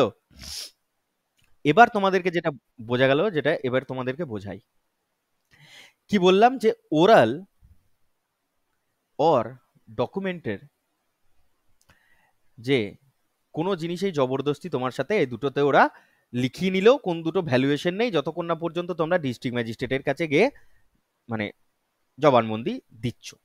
ঠিক আছে? এবার ধরো তোমাকে মারধর করার, এবার তোমার কাছে আর্টিকেল 23 পাওয়ার রয়েছে, এটা ঠিক কথাই, এবং ওরাল আর ডকুমেন্টের হয়তো তুমি স্বীকার করো না স্বীকার করো সেটা পরের কথা, তোমরা করেছো না করেছো সবই ঠিক আছে। এবার তুমি একটুখানি সংবিধান জানো দিয়ে মনে করলে যে ওরা না, পুলিশ না আমার কাছে ওরাল আর ডকুমেন্ট যখন নিতে পারছে না, আমার পকেটে একটা রুমাল রয়েছে যেটাতে হয়তো আমার হাতে রক্ত লেগেছিল, সেটা আমি মুছেছি, সেইটা থাকুক রক্ত লেগে না থাকুক বা যে কোনো জিনিস থাকুক আর না থাকুক, আমার কাছে যদি কোনো মেটাল থাকে, আমার কাছে যদি কোনো মেটাল অবজেক্ট থাকে, বা আমার কাছে যদি কোনো মেটেরিয়াল অবজেক্ট থাকে, সেটাও পুলিশ নিতে পারবে না, সেটা কিন্তু তোমাদের ভুল ধারণা। আমার কাছে আমার যে থাম ইমপ্রেশন রয়েছে, বা আমার যে কি বলবো, থাম ইমপ্রেশনকে বাংলা কথায় কি বলে? থাম ইমপ্রেশনকে বাংলা কথায় হাতের ছাপ নেওয়া বলে নাকি? আঙুলের ছাপ নেবে, হাতের ছাপ, হ্যাঁ ফিঙ্গারপ্রিন্টস নেবে, এইটা যে নিতে পারবে না সেটাও কিন্তু ভুল কথা। আমার সিগনেচার, হ্যাঁ, এটা যে পুলিশকে আমি করে দেবো না এটাও নয়। আমার ব্লাড স্পেসিমেন, আমার রক্ত, ব্লাড স্পেসিমেন মানে সব রক্ত ঝুলিয়ে টাঙিয়ে নিল সেটা নয়, ব্লাড স্পেসিমেন উইদিন ডক্টর এসে আমার কাছে, ডক্টর যে চেক আপ করতে, ওই যে বলে না, দেখবি সিবিআই হোক পুলিশ হোক যাকেই তুলে নিয়ে যায় দেখবি আগে বলে মেডিকেল করাতে নিয়ে যাচ্ছে, বলে না, ওই ব্লাড স্পেসিমেন স্যাম্পল দিতে যায়। হ্যাঁ, তো এই সমস্ত করতে যায়। তারপর হচ্ছে কম্পালসারি এক্সিবিশন অফ বডি, আমার যদি বডিতে কোনো ক্ষয়ক্ষত থেকে থাকে, হ্যানা ত্যানা এই সমস্ত ব্যাপার, আমার শরীরে যদি আঁচড় কামড় বা হাজরাহাজরি করার দাগ, মারপিট করার দাগ, এই সমস্ত কিছু তো আমাকে রেকর্ড করতে হবে। তো সেই সমস্ত ব্যাপার থেকেও যদি তুমি বলো যে পুলিশকে রেস্ট্রিক্ট করবো, সেটা নয়। তাহলে আর্টিকেল 20 সাব ক্লজ 3 তোমাকে যেমন প্রোটেকশন দিচ্ছে, তার মধ্যে কিছু রেস্ট্রিকশনও দিচ্ছে। ঠিক আছে? কি দিচ্ছে দেখো, no person is accused of any offense shall be compelled to bear witness against himself, জানো, it extends to both oral and documentary evidence, however it does not extend to কোন কোন ব্যাপারে, compulsory production of metal object and material object, হ্যাঁ, তারপর হচ্ছে compulsion to give thumb impression, specimen signature, blood specimen, compulsory exhibition of body, এইগুলো পুলিশকে করতেই হবে, নাহলে পুলিশ তার নিজের খাতায় ডকুমেন্ট লিখবে কি রে ভাই, তাই না? করতেই হবে। আর রিলেভেন্ট কেসটা কি? না স্টেট অফ বোম্বে ভার্সেস কাথিয়াকুলু বা কাথিকুলু ওগাড ইন 1961। সুপ্রিম কোর্ট এটা ভার্ডিক্ট করেছিল, যে সুপ্রিম কোর্ট ডাইরেক্টলি এই কেসে বলে যে পুলিশ যেমন তোমাদেরকে ওইটা মেরে ধরে নিতে পারবে না, এটা ঠিক কথাই, কিন্তু বাকি তোমার কাছে যদি কোনো মেটেরিয়াল বা মেটাল অবজেক্ট থাকে, তোমার থাম ইমপ্রেশন, তোমার স্পেসিমেন সিগনেচার, ব্লাড স্পেসিমেন, তোমার এক্সিবিশন অফ বডি, এগুলো কিন্তু পুলিশ করাবে। ঠিক আছে, এটা করলে। এরপরে তোমাদের একটা ইম্পর্টেন্ট কথা বলি, সেলভি ভার্সেস কর্ণাটকা কেস। এখানে কি করা হয়, এটাকে একটা জিনিসকে অ্যাড করে দেওয়া হয় যে পুলিশ আর কি করতে পারবে না, ব্রেন ম্যাপিং, হ্যাঁ, prohibited but in serious crimes can be used. যেমন হচ্ছে লাই ডিটেক্টর, নার্কো টেস্ট। তোমরা খুব ক্লিয়ারলি জানো যে কিছুদিন ধরে বা আজ বা কাল থেকে যে যে ধরা পড়েছে অভয়া কেসে, তার নাকি বলা হচ্ছে কি টেস্ট করবে বলছে, পলিগ্রাফি টেস্ট করবে বলছে। তার মানে তার কি, তার এক কথায় বলা যেতে পারে ব্রেন ম্যাপিং করা হবে, তারপরে নার্কো টেস্ট করবে। পলিগ্রাফি টেস্ট করা মানে হচ্ছে এক কথায় লাই ডিটেক্টরের টেস্ট, তাই না? তাহলে এই যে নার্কো টেস্ট করা, লাই ডিটেক্টরের টেস্ট করা, এগুলো হচ্ছে কি প্রহিবিটেড। মানে কি দাদা প্রহিবিটেড, আবার প্রহিবিটেড নয় বলছো দাদা, মানেটা কি? খুব ভালো করে বোঝো, এই ব্রেন ম্যাকিং কেসটা only for serious crime like rape, তারপর হচ্ছে টেররিজম, হ্যাঁ, ব্রুটাল সিরিয়াল কিলিং, মার্ডার, এই সমস্ত কেসে ব্রেন ম্যাপিংটাকে কি করা হয়, অ্যালাউ করা হয়, কোর্ট থেকে অ্যালাউ করা হয়। কিন্তু যতক্ষণ না পর্যন্ত ওই ব্যক্তি সঞ্জয় বা যে ধরা পড়েছে, এখন এই মুহূর্তে নাম নেওয়া উচিত নয় যদিও আমার, আই এম ভেরি সরি, হ্যাঁ, তো এটা উচিত নয়, নাম নেওয়াটা একদমই উচিত নয়। তো যেই ধরা, যে ব্যক্তি ধরা পড়ুক না কেন, হ্যাঁ, তার পারমিশন লাগবে, ওই পার্সনের কি লাগবে, পারমিশন লাগবে, কোর্ট থেকে পারমিশন দেবে, ওই ব্যক্তির নিজস্ব পারমিশন লাগবে। ওই পারমিশনটা দেবে কে না, ওর যে লয়ার রয়েছে সেই নিয়ে আসবে। বোঝা গেল কি বোঝা গেল না? ওই জন্যই দেখবি বারবার বলছে যে যাকে ধরেছে তার পলিগ্রাফি টেস্ট করা হবে, এটা ঠিক কথাই, কিন্তু আগে তার পারমিশনটা চাই। অর্থাৎ এই যে lie detector test, narco test, এগুলো করা যেতে পারে, but in serious crime, not general cases. বোঝা গেল কি বোঝা গেল না? এটা সেলভি কেস ভার্সেস কর্ণাটকা কেসে সুপ্রিম কোর্ট এটা ভার্ডিক্ট করেছিল। বোঝা গেছে?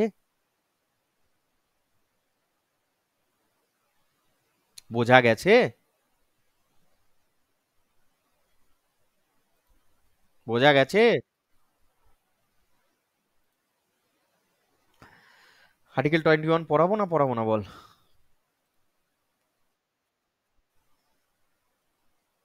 আর্টিকেল 21 পড়বি না? এইখানেই তো মেন কেসটা ছিল রে।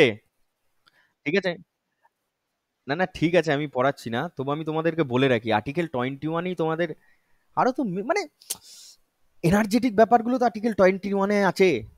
আমি তোদেরকে আচ্ছা তোরা গুজারিস সিনেমাটা একটু দেখার চেষ্টা কর তো, বা ব্যাপারটা বোঝার চেষ্টা কর। সিনেমা দেখতে বলছি তোদেরকে আমি। আচ্ছা just for on record, article 21-এ রাইট টু লাইফ, হ্যাঁ, পার্সোনাল লিবার্টি, এই জিনিসগুলো সম্পর্কে আমরা পড়বো। ঠিক আছে? আর জাস্ট ফর অন রেকর্ড, এটা আমাকে যেহেতু বন্ধ করতে হবে, আমি যে কথাটা বলি সেটা আমাকে বলে দিতে হয়। হ্যাঁ, তাহলে আজকের জন্য ক্লাসটা এইটুকুই, দেখা হচ্ছে আবার নেক্সট ক্লাসে।